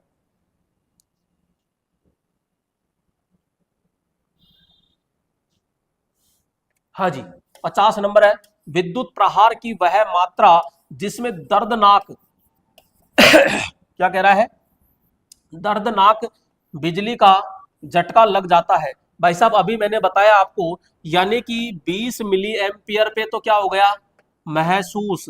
40 मिली एम्पियर पे क्या हो गया? तेज झटका लग गया।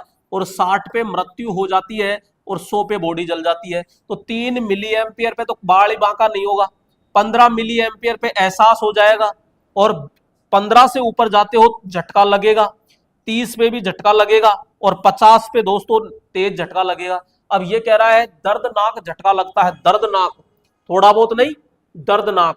तो यहां पे हम कह रहे हैं 40 मिली एम्पियर है, तो 40 मिली एम्पियर पे तेज झटका लगेगा और 40 ऑप्शन में नहीं है, तो हम कहेंगे भाई साहब 50। ठीक है, तो यहां पे 50 मिली एम्पियर जो होगा उस पे दर्दनाक झटका लग जाता है, लेकिन कोई भाई साहब ऐसा वैसा हुआ तो वो सल्ट भी जाता है। ठीक है, नेक्स्ट 51, उस गुण को क्या कहा जाता है जिसके कारण धारा वोल्टेज से मंद होती है? धारा वोल्टेज से मंद होती है, यानी वोल्टेज से मंद होती है, यानी धारा भाई साहब पीछे पीछे जा रही है और वोल्टेज हमारा आगे आगे है। वोल्टेज आगे होता है तो किसके अंदर होता है? प्रेरक के अंदर होता है। और धारा अगर आगे है, वोल्टेज भाई साहब पीछे है, तो किसमें? तो यहां पे हम कहेंगे कैपेसिटर। किसमें? कैपेसिटर। तो यहां पे वोल्टेज से मंद है तो ये प्रेरक, प्रेरक का मतलब प्रेरक का तो ठोक दो बी ऑप्शन। जी हां जी, यहां पे 52, विद्युत परिपथ का प्रतिरोध क्या होगा यदि 120 वोल्ट दिष्ट धारा के कारण 5 एम्पियर धारा इससे होकर प्रवाहित होती है? तो मेरे दोस्तों ध्यान से समझना, यहां पे 20 वोल्टेज दिया गया, पूछा क्या है? ओनली फॉर आपको प्रतिरोध पूछा गया है। आर बराबर होता है V बटा आई। V कितना है 120, आई कितनी है 5 एम्पियर, 5 दूनी का 10 हो गया, 2 बच गया, 0 5 चौक यानी 24 हो गया। तो सीधा सीधा ठोक दो, यहाँ पे ये ओम है भाई साहब, है ना, ये ओम है। जी हाँ, बोलो समझ में आ रहा है कि नहीं आ रहा है? ठीक है, बस इस तरह तो हम फतेह हासिल कर लेंगे, बस इस तरह लगे रहो। जी आइए, 8 एम्पियर की दिष्ट धारा प्रवाहित होने पर 120 वोल्ट डीसी परिपथ कितनी शक्ति लेगा? शक्ति लेगा तो भाई साहब P बराबर वी आई होता है। V कितना है 120 है, धारा कितनी 8 है, कितना हो गया यहाँ पे 0 हो गया, 8 दूनी 16 हो गया, 8 एक 8 8 1 9, तो यहाँ पे 960 वाट हो गया, 960 ठोक दो बस। इसी तरह से आपको फटाफट आपको करना है जी। 54 नंबर, प्रतिरोध में धारा प्रवाहित होने पर इनमें से शक्ति की हानि की गणना करो। भाई साहब शक्ति की सूत्र होता है P बराबर वी आई, P बराबर होता है V स्क्वायर बटा R, P बराबर I स्क्वायर R होता है। तो ये 3 फॉर्मूले होते हैं, ये P V I ये नहीं होता, P बराबर E स्क्वायर V स्क्वायर नहीं ये नहीं होता, P बराबर I स्क्वायर R ये रहा। तो यहां ठोक दो सीधा सीधा, P I R नहीं होता, P बराबर वी आई होता है, P बराबर V नहीं, ये कोई सा भी नहीं है। राइट ऑप्शन कौन सा हो जाएगा?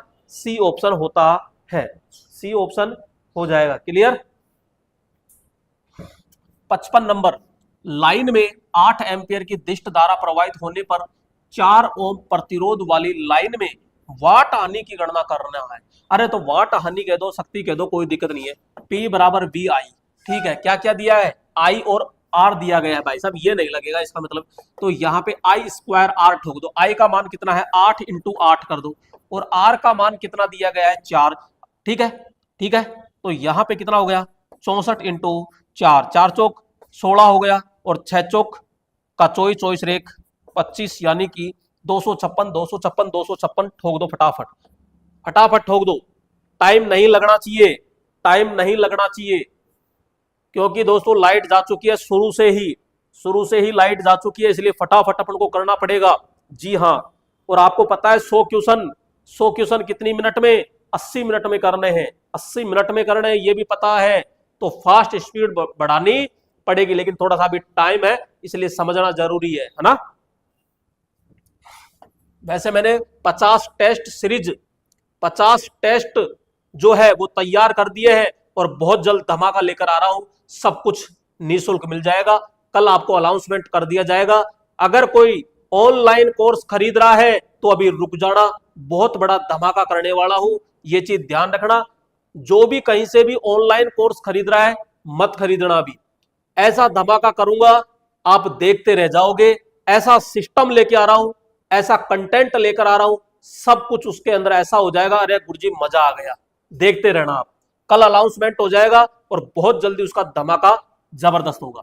एसी परिपथ के प्रवाह में कुल बाधा को क्या कहा जाता है? भाई साहब एसी परिपथ यानी कि एक परिपथ है और ये एसी है, इसके अंदर कुल प्रतिरोध होता है, उसे हम कहते हैं जेड।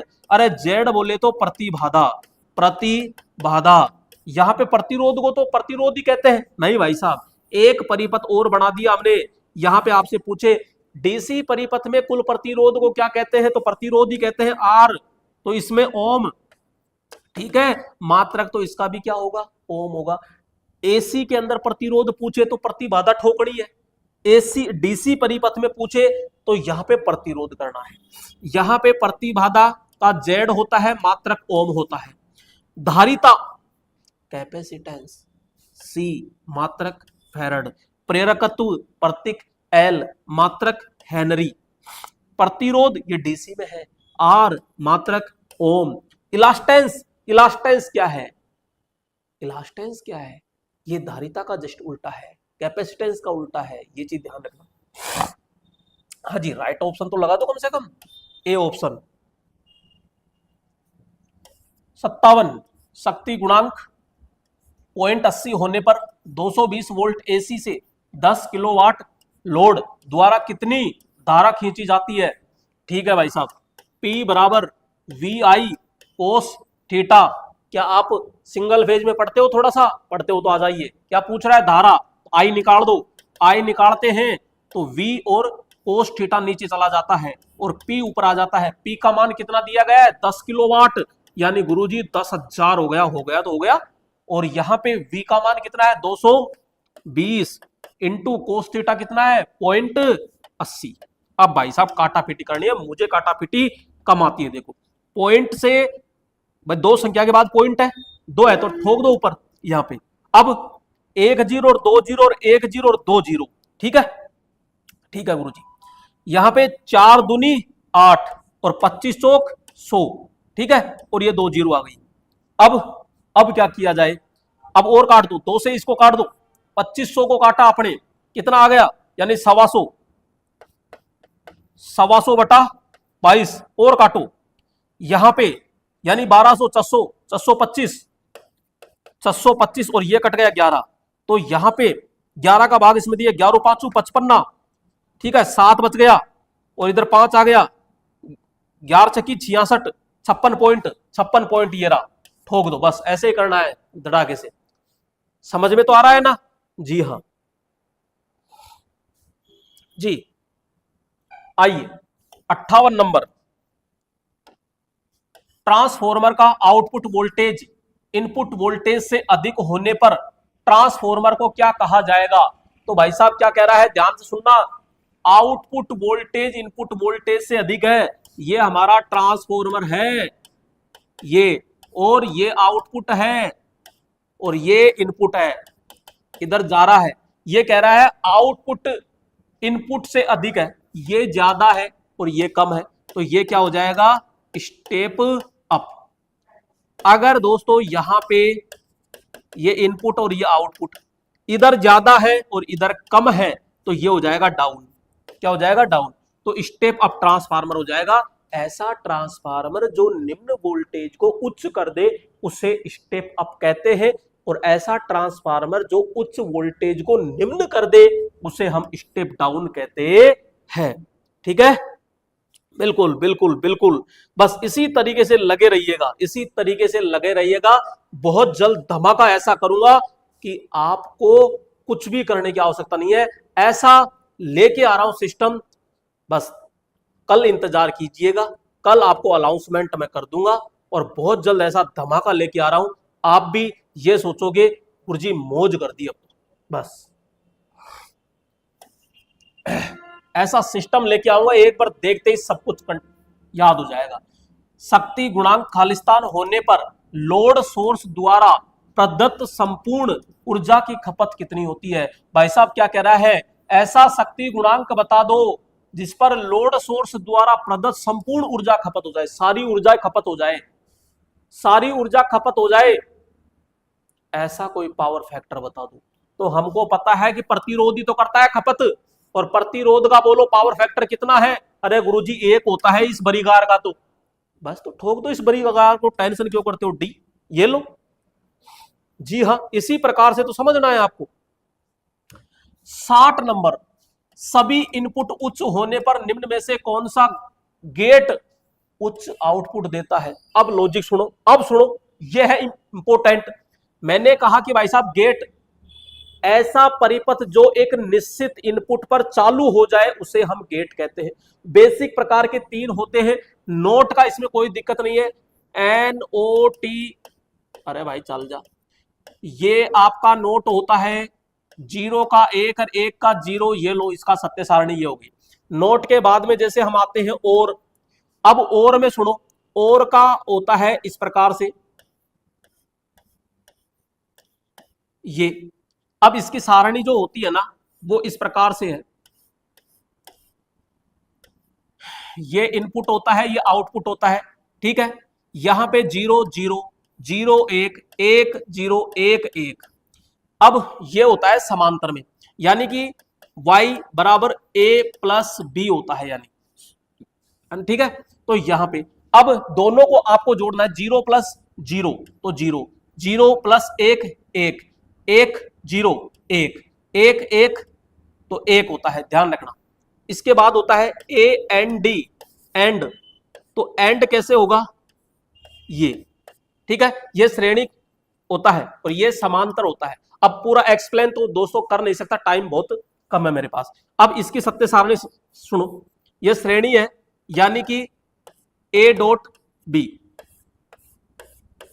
तो यहां पे हम क्या करेंगे, देखो ध्यान से देखो, 0 इंटू 0 0, 0 इंटू 1 0, 1 इंटू 0 0, 1 इंटू 1 1।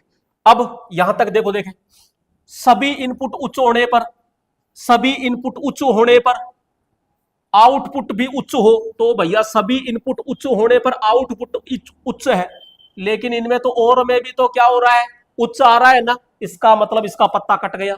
एक में ही उच्च होना चाहिए। जरा इस भाई साहब को देखना, सभी इनपुट उच्च है तो आउटपुट भी उच्च होना चाहिए। सभी इनपुट उच्च है तो आउटपुट उच्च होना चाहिए। क्या और में उच्च है क्या? नहीं।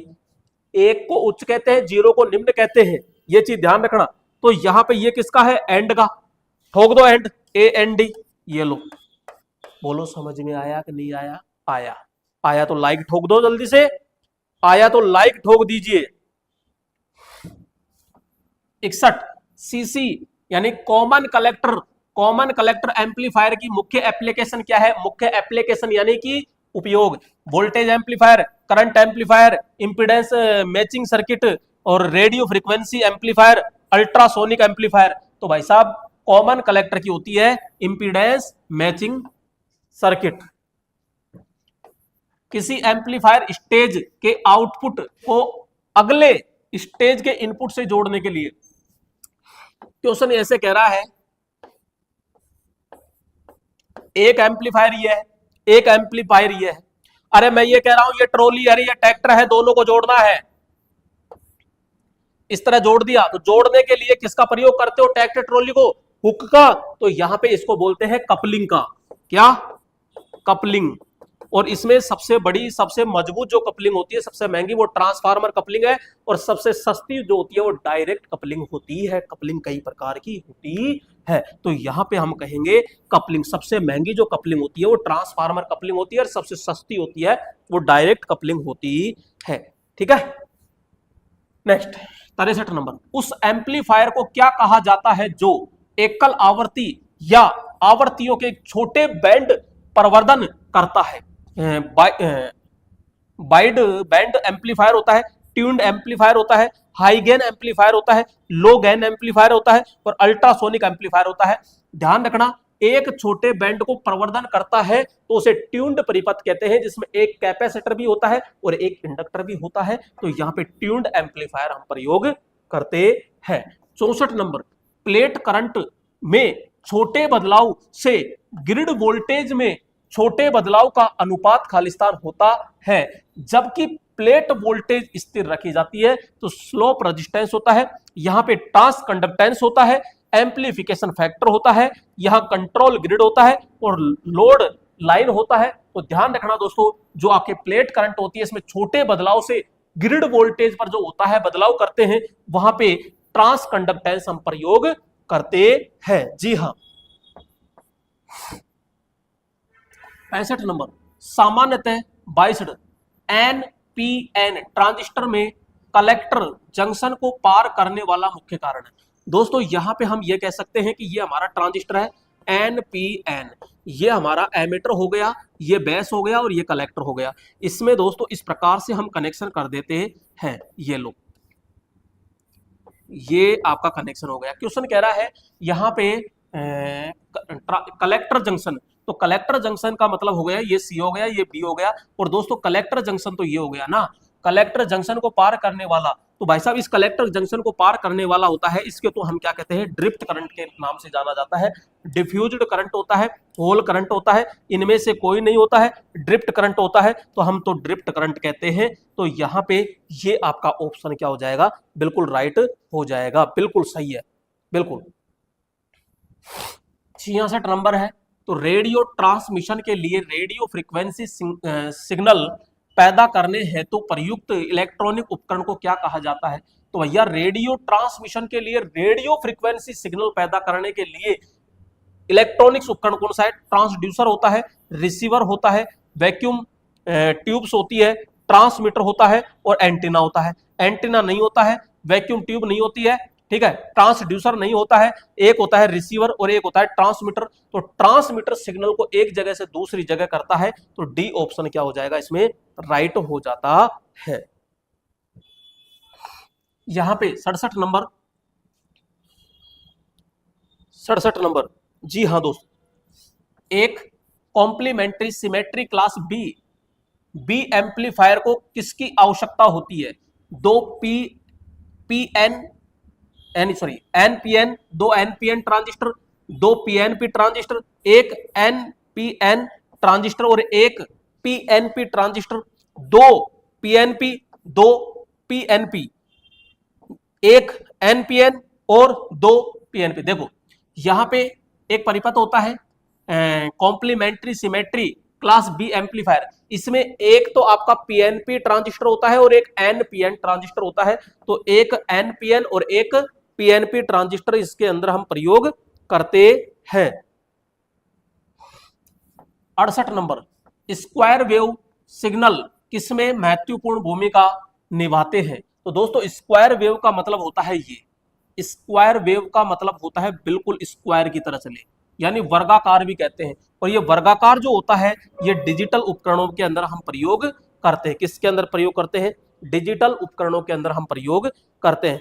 सर दोनों भर्तियों में जीके की वजह से एक नंबर से रहा हूं, अब की बार पूरी जीके ही खरीद ली। अरे तो बस, तो यही तो है, बस जोश पैदा होना है और टेंशन मत करे, अब की बार सिलेक्शन लेके रहेगा तू।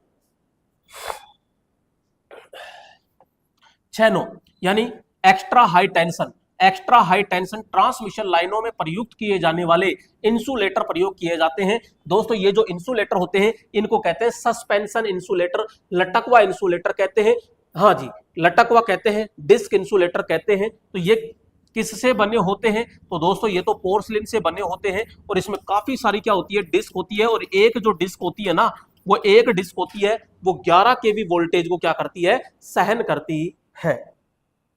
70 नंबर, 50 हर्ट्ज की आवृत्ति पर चल रहे 6 पोल मोटर की तुल्यकालिक गति कितनी होती है? हमको पता है F बराबर PN बटा 120, ये जो N है यही तुल्यकालिक गति होती है। तो N बाहर निकाल दो यहां पे और P नीचे जाएगा, F इंटू 120 हो जाएगा। F कितना है, 50 है और ये 120 है और नीचे हम करेंगे P, तो 6। ये तो मैं तरीका बता रहा हूं लेकिन आपको तुरंत याद रखना चाहिए। कैसे, अभी देखते हैं। 6 से 2 गया ये और 5 दूनी 10 यानी 1000। तो आपको ध्यान रखना है कि 2 पोल पर बोलो कितना, अरे 2 पोल पर कितनी होती है, 3000 आरपीएम। 4 पोल पर कितना, 1500। यहां पे 6 पोल पर कितना, 1000। 8 पोल पर 750 आरपीएम, रिवॉल्यूशन पर मिनट।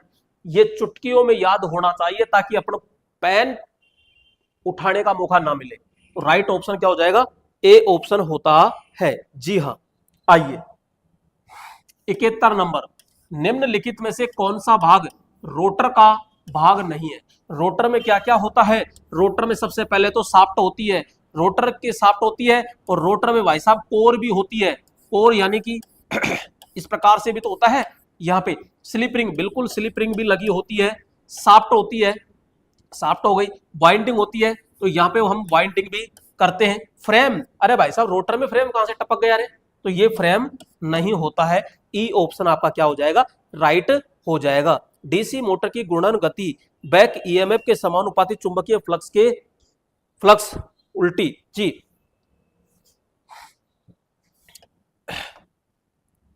72, एक by directional universal shift register बनाने के लिए प्रयुक्त आईसी यानी इंटीग्रेटेड सर्किट कौन सी होती है? दोस्तों आईसी विभिन्न प्रकार की होती है, इनको याद रखना बहुत मुश्किल हो जाता है, लेकिन अगर थोड़ी बहुत याद हो तो अच्छी बात है। तो बाई डायरेक्शनल जो यूनिवर्सल शिफ्ट रजिस्टर बनाते हैं, तो वो जो आईसी होती है 74, 94, 74, 95, 74, 98, 74। ध्यान रखना 74 वाली जो होती है इसमें 4 अंक में आपकी बाई डायरेक्शनल नहीं आएगी, यूनि डायरेक्शनल आती है। और बाई डायरेक्शनल के अंदर 74, 194 होती है। तो राइट ऑप्शन क्या हो जाएगा इसमें, ई ऑप्शन होगा। नेक्स्ट, रेक्टिफायर सर्किट किसके संचालन पर निर्भर करता है?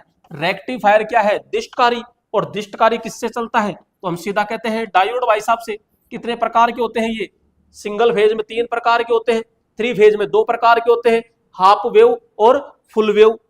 तो 3 फेज में, फुल वेव में तो 6 डायोड होते हैं और सिंगल फेज में 3 डायोड होते हैं, सॉरी हाफ वेव में 3 डायोड होते हैं। तो यहां मेन रूप से डायोड। प्रतिरोध क्या करता है? धारा के मान को नियंत्रण कर देता है।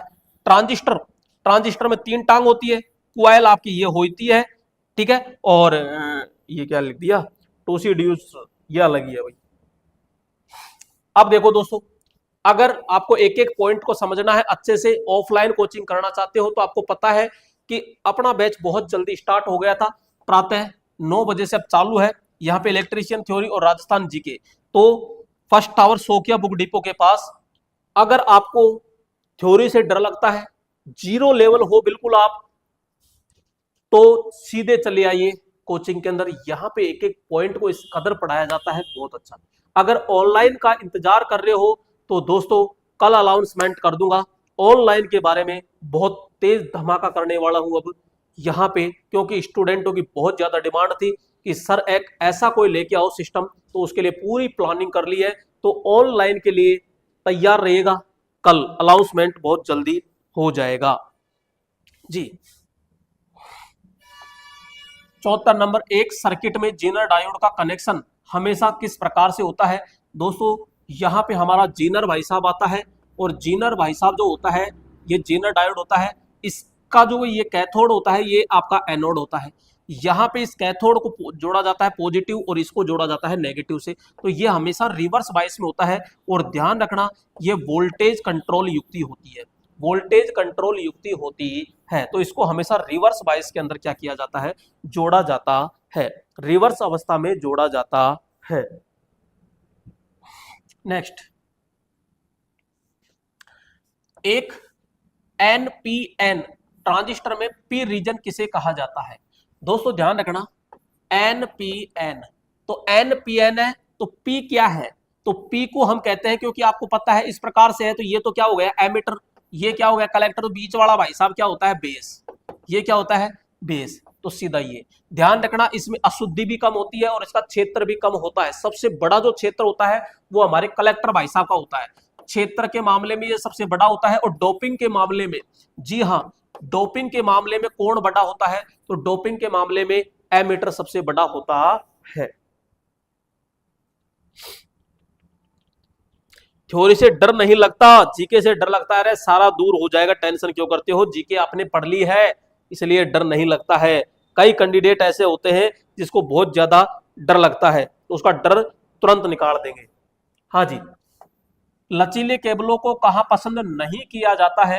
तो भैया कहां नहीं किया जाता है? 3000 मिली साइकिल पर सेकंड में हम प्रयोग नहीं करते, क्योंकि यहां आवृत्ति का मान बहुत ज्यादा हो जाता है, इसलिए यहां पर हम क्या नहीं करते? प्रयोग नहीं करते हैं। नेक्स्ट 77 नंबर है, ऊर्ध्वाधर यानी खड़ा। तो कॉन्फ़िगरेशन में 2 तार लाइन क्या होती है? तो भैया 2 तार लाइन होती है, 2 नहीं 3 तो होती है। अगर 3 हो तो हम कहते हैं बिल्कुल समांतर में है, 2 वाला तो मेरे दोस्तों असंतुलित हो जाता है। 2 तार तो क्या हो जाएगा? असंतुलित होता है। 78, समांतर वायर लाइनें खालिस्तान की आवृत्तियों पर प्रयुक्त की जाती है।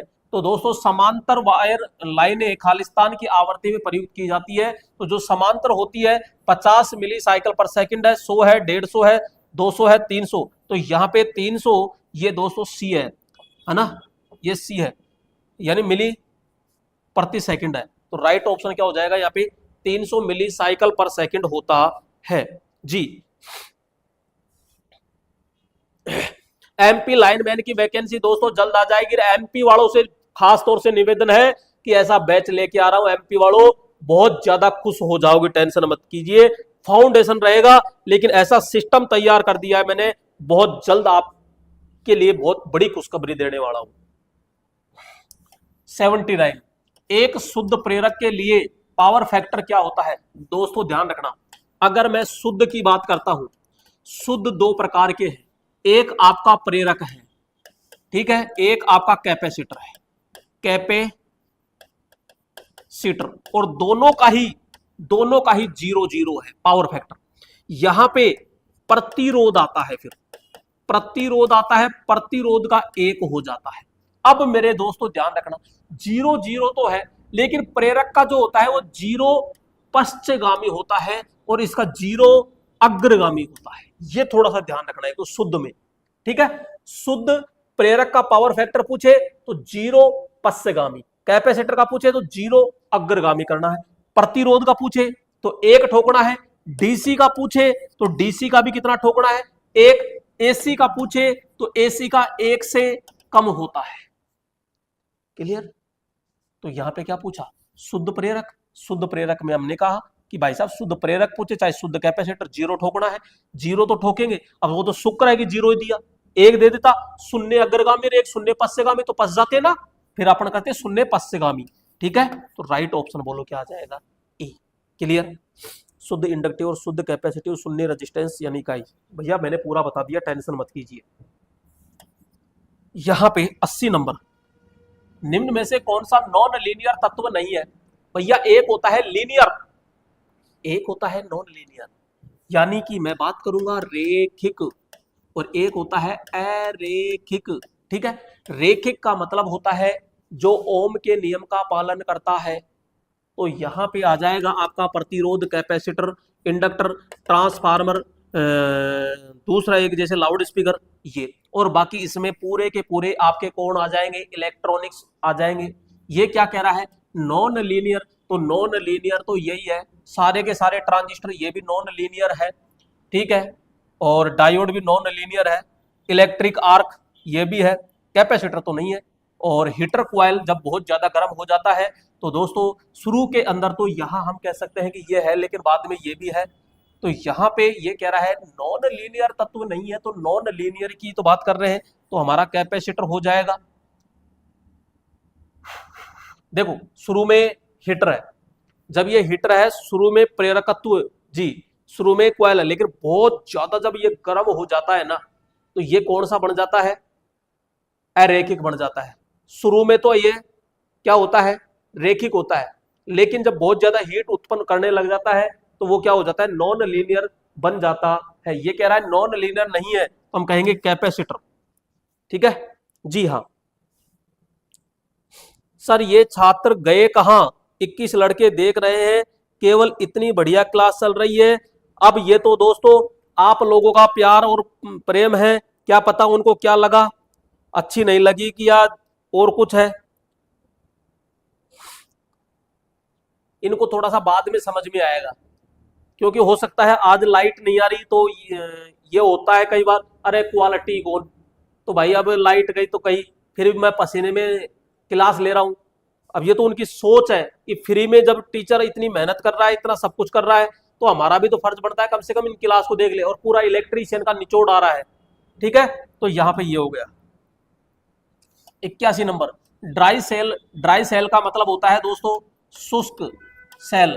खालिस्तान एक, विरूपण कर्ता, विरूपण कर्ता का मतलब हो गए यहाँ पे विध्रुवक, विध्रुवक के रूप में कार्य करता है। तो दोस्तों शुष्क सेल के अंदर विध्रुवक जो होता है वो क्या होता है, अमोनियम क्लोराइड या मैग्नीज डाइऑक्साइड, तो हम कहेंगे मैग्नीज डाइऑक्साइड होता है। तो इसमें मैग्नीज डाइऑक्साइड हम प्रयोग करते हैं, तो राइट ऑप्शन ये हो जाएगा। और आपको पता है ड्राई सेल का जो ईएमएफ कितना होता है, 1.5 वोल्ट होता है। इसमें छड़ किसकी लगाई जाती है, तो हम कहेंगे कार्बन की छड़ इसमें प्रयोग की जाती है, जी हाँ। 82 नंबर, निर्वात के मामले में सससेप्टिबिलिटी का मान किस प्रकार लिया जाता है। तो दोस्तों सससेप्टिबिलिटी जो होती है इसका मान जो लिया जाता है इसमें निर्वात में, ध्यान रखना निर्वात में कितना लिया जाता है, 0 होता है, 0.5 होता है, 1 होता है, अनंत होता है, 0 होता है। तो निर्वात में सससेप्टिबिलिटी का जो मान होता है वो हमेशा कितना होता है जी, यहां पे कितना हो जाएगा 82 में ए ऑप्शन हो जाएगा। विभव मापी पर किसका उपयोग करके लोडिंग प्रभाव से बचा जा सकता है। दोस्तों विभिन्न प्रभाव पर जो विभव मापी होती है उसके ऊपर लोडिंग इफेक्ट ज्यादा आ गया, तो स्थिर धारा प्रयोग करके हम इसका प्रयोग कर सकते हैं।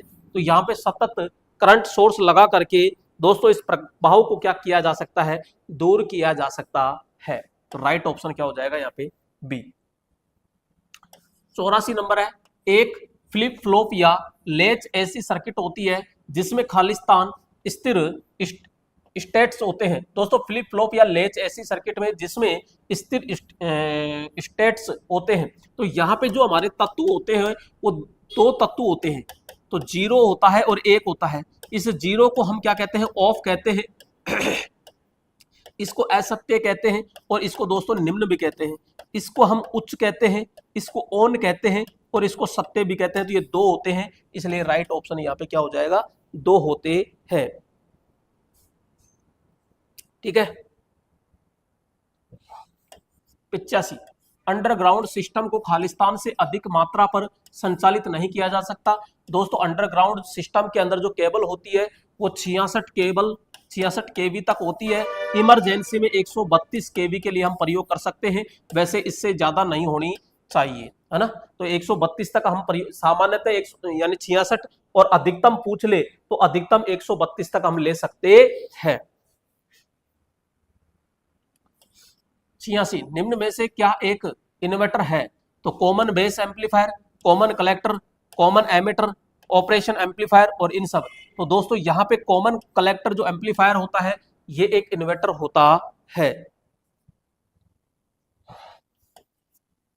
एक ब्रिज प्रकार के फुल वेव रेक्टिफायर को खालिस्तान की आवश्यकता होती है। दोस्तों ये शायद दोबारा रिपीट हो गया, रिपीट तो नहीं हुआ, पूरा का पूरा पेपर है, इसमें 2 बार यही क्वेश्चन आ गया। तो ब्रिज रेक्टिफायर, और ब्रिज रेक्टिफायर में कितने डायोड होंगे, तो सीधा सीधा हम कहेंगे अच्छा उसमें फ्रीक्वेंसी पूछा था, आउटपुट फ्रीक्वेंसी जो अपन ने डबल की थी, दुगनी। और यहाँ पे आप क्या पूछ लिया, डायोड कितने होते हैं, तो 4 डायोड होते हैं।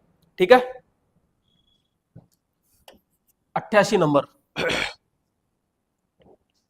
जी, एक वर्जित ऊर्जा अंतराल कौन से मामले में अधिकतम होता है। दोस्तों ध्यान से देखना, यहां पे हम कहते हैं इस प्रकार से, या आप तो सीधा देखो ऐसे, यानी एक ये डब्बा लिया यहाँ पे, और दोस्तों इसमें ये चीज है, यहाँ पे जो ऊपर वाला ये डब्बा है इसको कहते हैं हम चालन बैंड कहते हैं। इसमें मुक्त इलेक्ट्रॉन होते हैं, इसमें क्या होते हैं, मुक्त इलेक्ट्रॉन, और सेम इतनी ही साइज का ये है, इसे क्या कहते हैं, संयोजी बैंड कहते हैं, संयोजी बैंड कहते हैं। और इसमें जो इलेक्ट्रॉन होते हैं उसको संयोजी इलेक्ट्रॉन कहते हैं। इन दोनों के जो बीच में ये गैप है ना, ये जो गैप है इसको दोस्तों ऊर्जा अंतराल कहते हैं। और ये जो ऊर्जा अंतराल है लगभग 4 से 6 इलेक्ट्रॉन वोल्ट होता है। तो इसमें यहां से इलेक्ट्रॉन इसमें कभी भी नहीं जा पाते, क्योंकि ये गैप बहुत ज्यादा है, इसलिए दोस्तों ये क्या कहलाएगा, अचालक। ठीक है। जबकि दूसरा और देखो, यहां पे हम कहते हैं कि एक इस प्रकार से है ये, अब एक इस प्रकार से है, तो ये ऊपर वाला तो क्या कहलाएगा, चालन, और नीचे वाला वही क्या कहलाएगा, संयोजी। अब इसमें भी इलेक्ट्रॉन है, संयोजी इलेक्ट्रॉन, इसमें भी क्या है, मुक्त इलेक्ट्रॉन।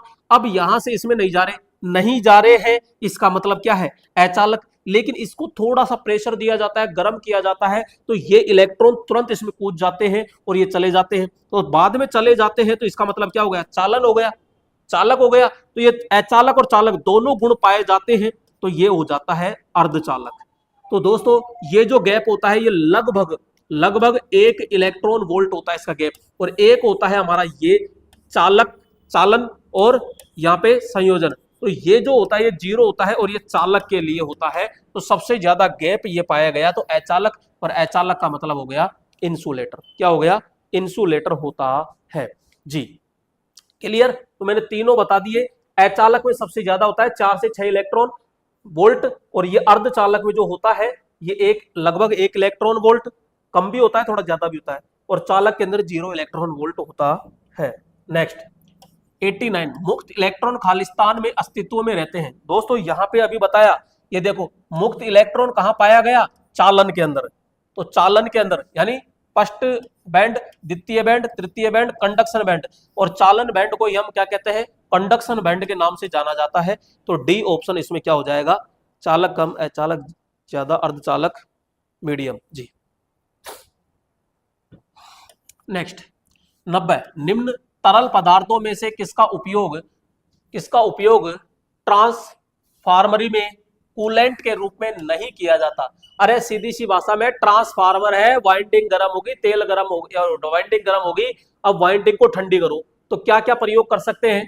तेल तो हम प्रयोग करते ही हैं, सिलिकॉन लिक्विड भी हम प्रयोग कर सकते हैं, और हाइड्रोकार्बन भी लिक्विड भी हम प्रयोग कर सकते हैं।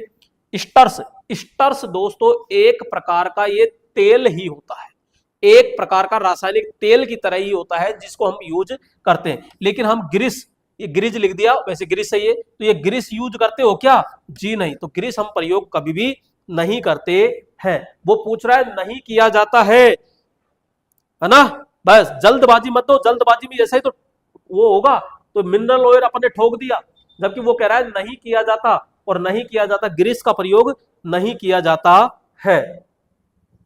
91 नंबर, तेल का प्रकार जो ट्रांसफॉर्मर के तेल के लिए उपयुक्त होता है वह है। तो दोस्तों ये क्या कह रहा है? प्रकार तेल का प्रयोग, तो पशु का तेल, खाना पकाने का तेल, मिनरल तेल, तो सीधा सी बात है खनिजीय तेल यानी मिनरल ऑयल हम प्रयोग करते हैं। नेक्स्ट 92, नमी युक्त सिलिका जेल का रंग कैसा होता है? भाई साहब सिलिका जेल कहां भरते हैं? ये हमारा ट्रांसफार्मर, ये दो डंडी और इसके ऊपर ये गोल गोल जिसे कहते हैं कंजर्वेटर, और यहाँ एक पाइप के द्वारा एक ये बोतल लटकी होती है बाबा जी की सी, तो यहाँ पे ये होता है, और इसके अंदर ये भर दिया यहाँ पे सिलिका जेल। सिलिका जेल क्यों भरा? क्योंकि तेल का लेवल नीचे जब आता है, नीचे आता है तो हवा खींचता है, बाहर की हवा में नमी होती है, उस नमी को अवशोषित करना है, नहीं तो अंदर जाके अचालक पैदा हो जाएगा, तो सॉरी चालक पैदा हो जाएगा। तो यहाँ पे ये जो है इसमें क्या भरी है? सिलिका, इसमें सिलिका भरी है। तो दोस्तों शुद्ध, जब शुद्ध होती है तो नीला कलर होता है, जब अर्ध शुद्ध होती है ना, जब बैंगनी रंग होता है, बैंगनी, और जब पूर्ण बेकार होती है यानी नमी युक्त होती है तो यहाँ पे हम कहते हैं पहली प्राथमिकता में गुलाबी, गुलाबी और नहीं है तो लाल, लाल गुलाबी रंग की होती है। तो ये कह रहा है नमी युक्त, और नमी युक्त सिलिका जेल का रंग कैसा है? लाल होता है, भूरा नहीं होता, पीला नहीं होता, सफेद नहीं होता, गुलाबी। अब दोनों ऑप्शन में है, दोनों ऑप्शन है तो पहली प्राथमिकता किसको देनी है? गुलाबी को, और गुलाबी ऑप्शन में नहीं है तो लाल। ठीक है जी हाँ।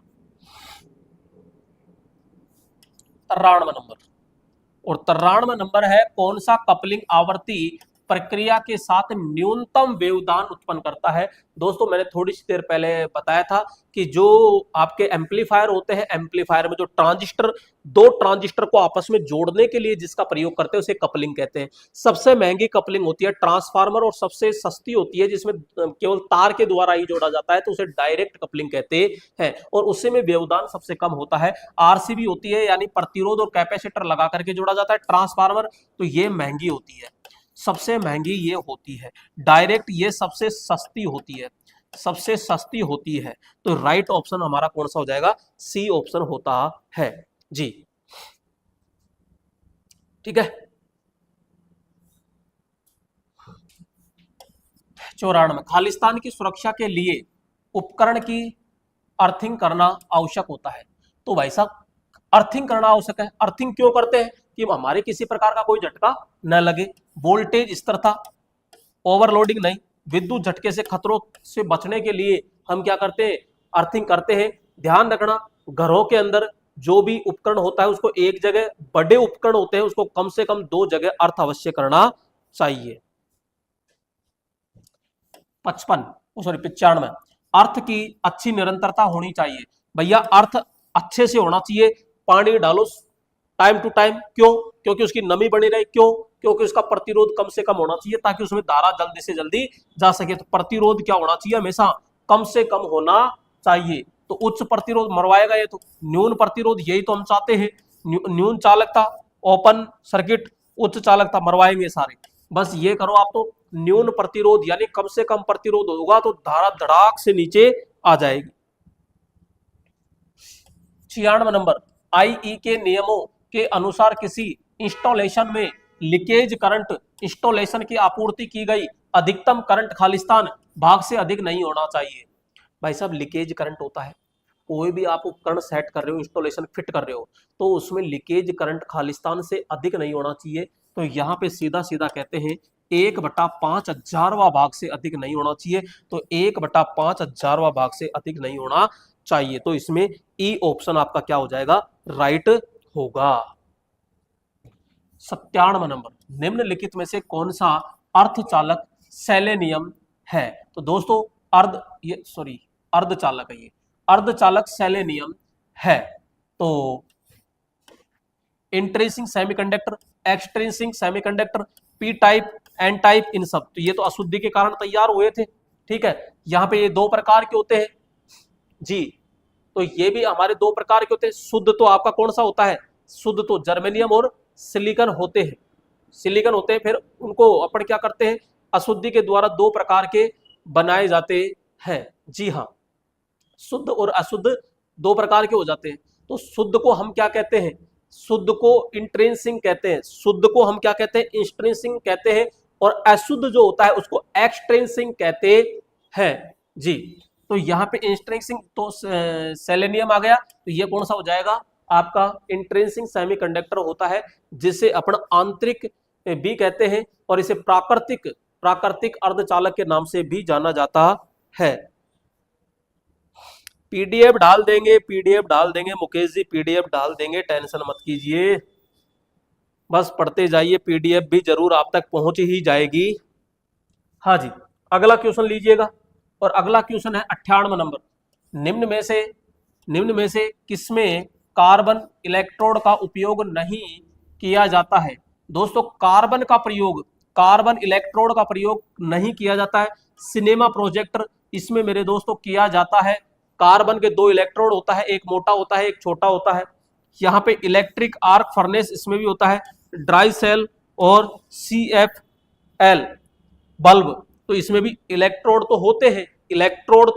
होते हैं, लेकिन जनरल लाइट सर्विस सेल्स, ये लैंप्स होते हैं, इनमें किसी प्रकार का कार्बन इलेक्ट्रोड्स हम प्रयोग नहीं करते हैं। तो GLS लैंप के अंदर, जी हाँ, यहाँ पे कभी भी हम प्रयोग नहीं करते हैं कार्बन के, ये चीज ध्यान रखना। इसमें जो फिलामेंट होता है वो आपका टंगस्टन का बना होता है। फिलामेंट जो होता है भाई, इसमें हम फिलामेंट प्रयोग करते हैं, फिलामेंट्स। और ये फिलामेंट जो होता है किसका बना होता है, तो टंगस्टन का बना होता है। 99, एक श्रेणीगत सर्किट संयुक्त सर्किट होती है जिसके निम्न के रूप में एक फीडबैक एलिमेंट खालिस्तान लगा होता है। क्योंकि कह रहा है श्रेणी सर्किट संयुक्त सर्किट होती है, ठीक है, इसके निम्न के रूप में एक फीडबैक एलिमेंट लगा होता है, तो खालिस्तान लगा होता है। फ्लिप फ्लॉप होता है, काउंटर होता है, यहाँ एक्यूमुलेटर होता है, प्रतिरोध होता है और शिफ्ट रजिस्टर होता है। तो मेरे दोस्तों यहाँ पे क्या लगाया जाता है, एक शिफ्ट रजिस्टर्स लगाया जाता है। तो यहाँ पे ई ऑप्शन आपका क्या हो जाएगा, बिल्कुल राइट होगा। जी हाँ, बिल्कुल। 100 नंबर, खालिस्तान में बाइनरी सूचना को स्टोर किया जाता है। दोस्तों बाइनरी जो सूचनाएं होती है उसको किसमें स्टोर किया जाता है, फ्लिप फ्लॉप में स्टोर किया जाता है, बिल्कुल किया जाता है, कोई दिक्कत नहीं है। लेस इसके अंदर भी होता है, रजिस्टर का काम होता है, मेमोरी लेस और इन सब। तो मेरे दोस्तों यहाँ पे जो हमारी बाइनरी सूचनाएं होती है उनको स्टोर के अंदर भी हम सुरक्षित करते हैं। तो यहाँ पे सभी के अंदर हम क्या करते हैं, स्टोर कर लिया जाता है। तो इसमें राइट ऑप्शन बोलो क्या हो जाएगा, यहाँ पे 5वां ऑप्शन यानी ई ऑप्शन होता है। इस प्रकार से मेरे दोस्तों यहाँ पे हमने पूरे के पूरे कितने क्वेश्चन कर लिए हैं, 100 प्रश्न कर लिए हैं। यानी एक तरीके से कहा जाए तो हमने पूरी की पूरी इलेक्ट्रीशियन जो थ्योरी होती है उसका पूरा का पूरा एक समावेश निचोड़ कर लिया है। अब ये पीडीएफ आपको कहां मिलेगी, तो ये आदर्श टेक्निकल क्लासेज चैनल पर मिलेगी, टेलीग्राम पर। तो दोस्तों टेलीग्राम को भी आप ज्वाइन कर लीजिए। जी हाँ, आदर्श टेक्निकल क्लासेज टेलीग्राम है, तो ये पीडीएफ वहां पे मिलेगी। इससे पहले आपने अगर पेपर नहीं देखे हैं तो प्लेलिस्ट में जाकर के और दोस्तों देख लीजिए फटाक से। जी हाँ, प्लेलिस्ट के अंदर जाकर के, और यहाँ पे 20 टेस्ट 20 संडे के नाम से है, 20 पेपर 20 संडे के नाम से।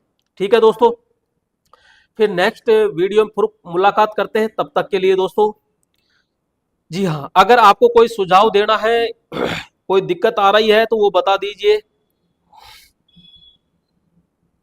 जी चलो ठीक है, तो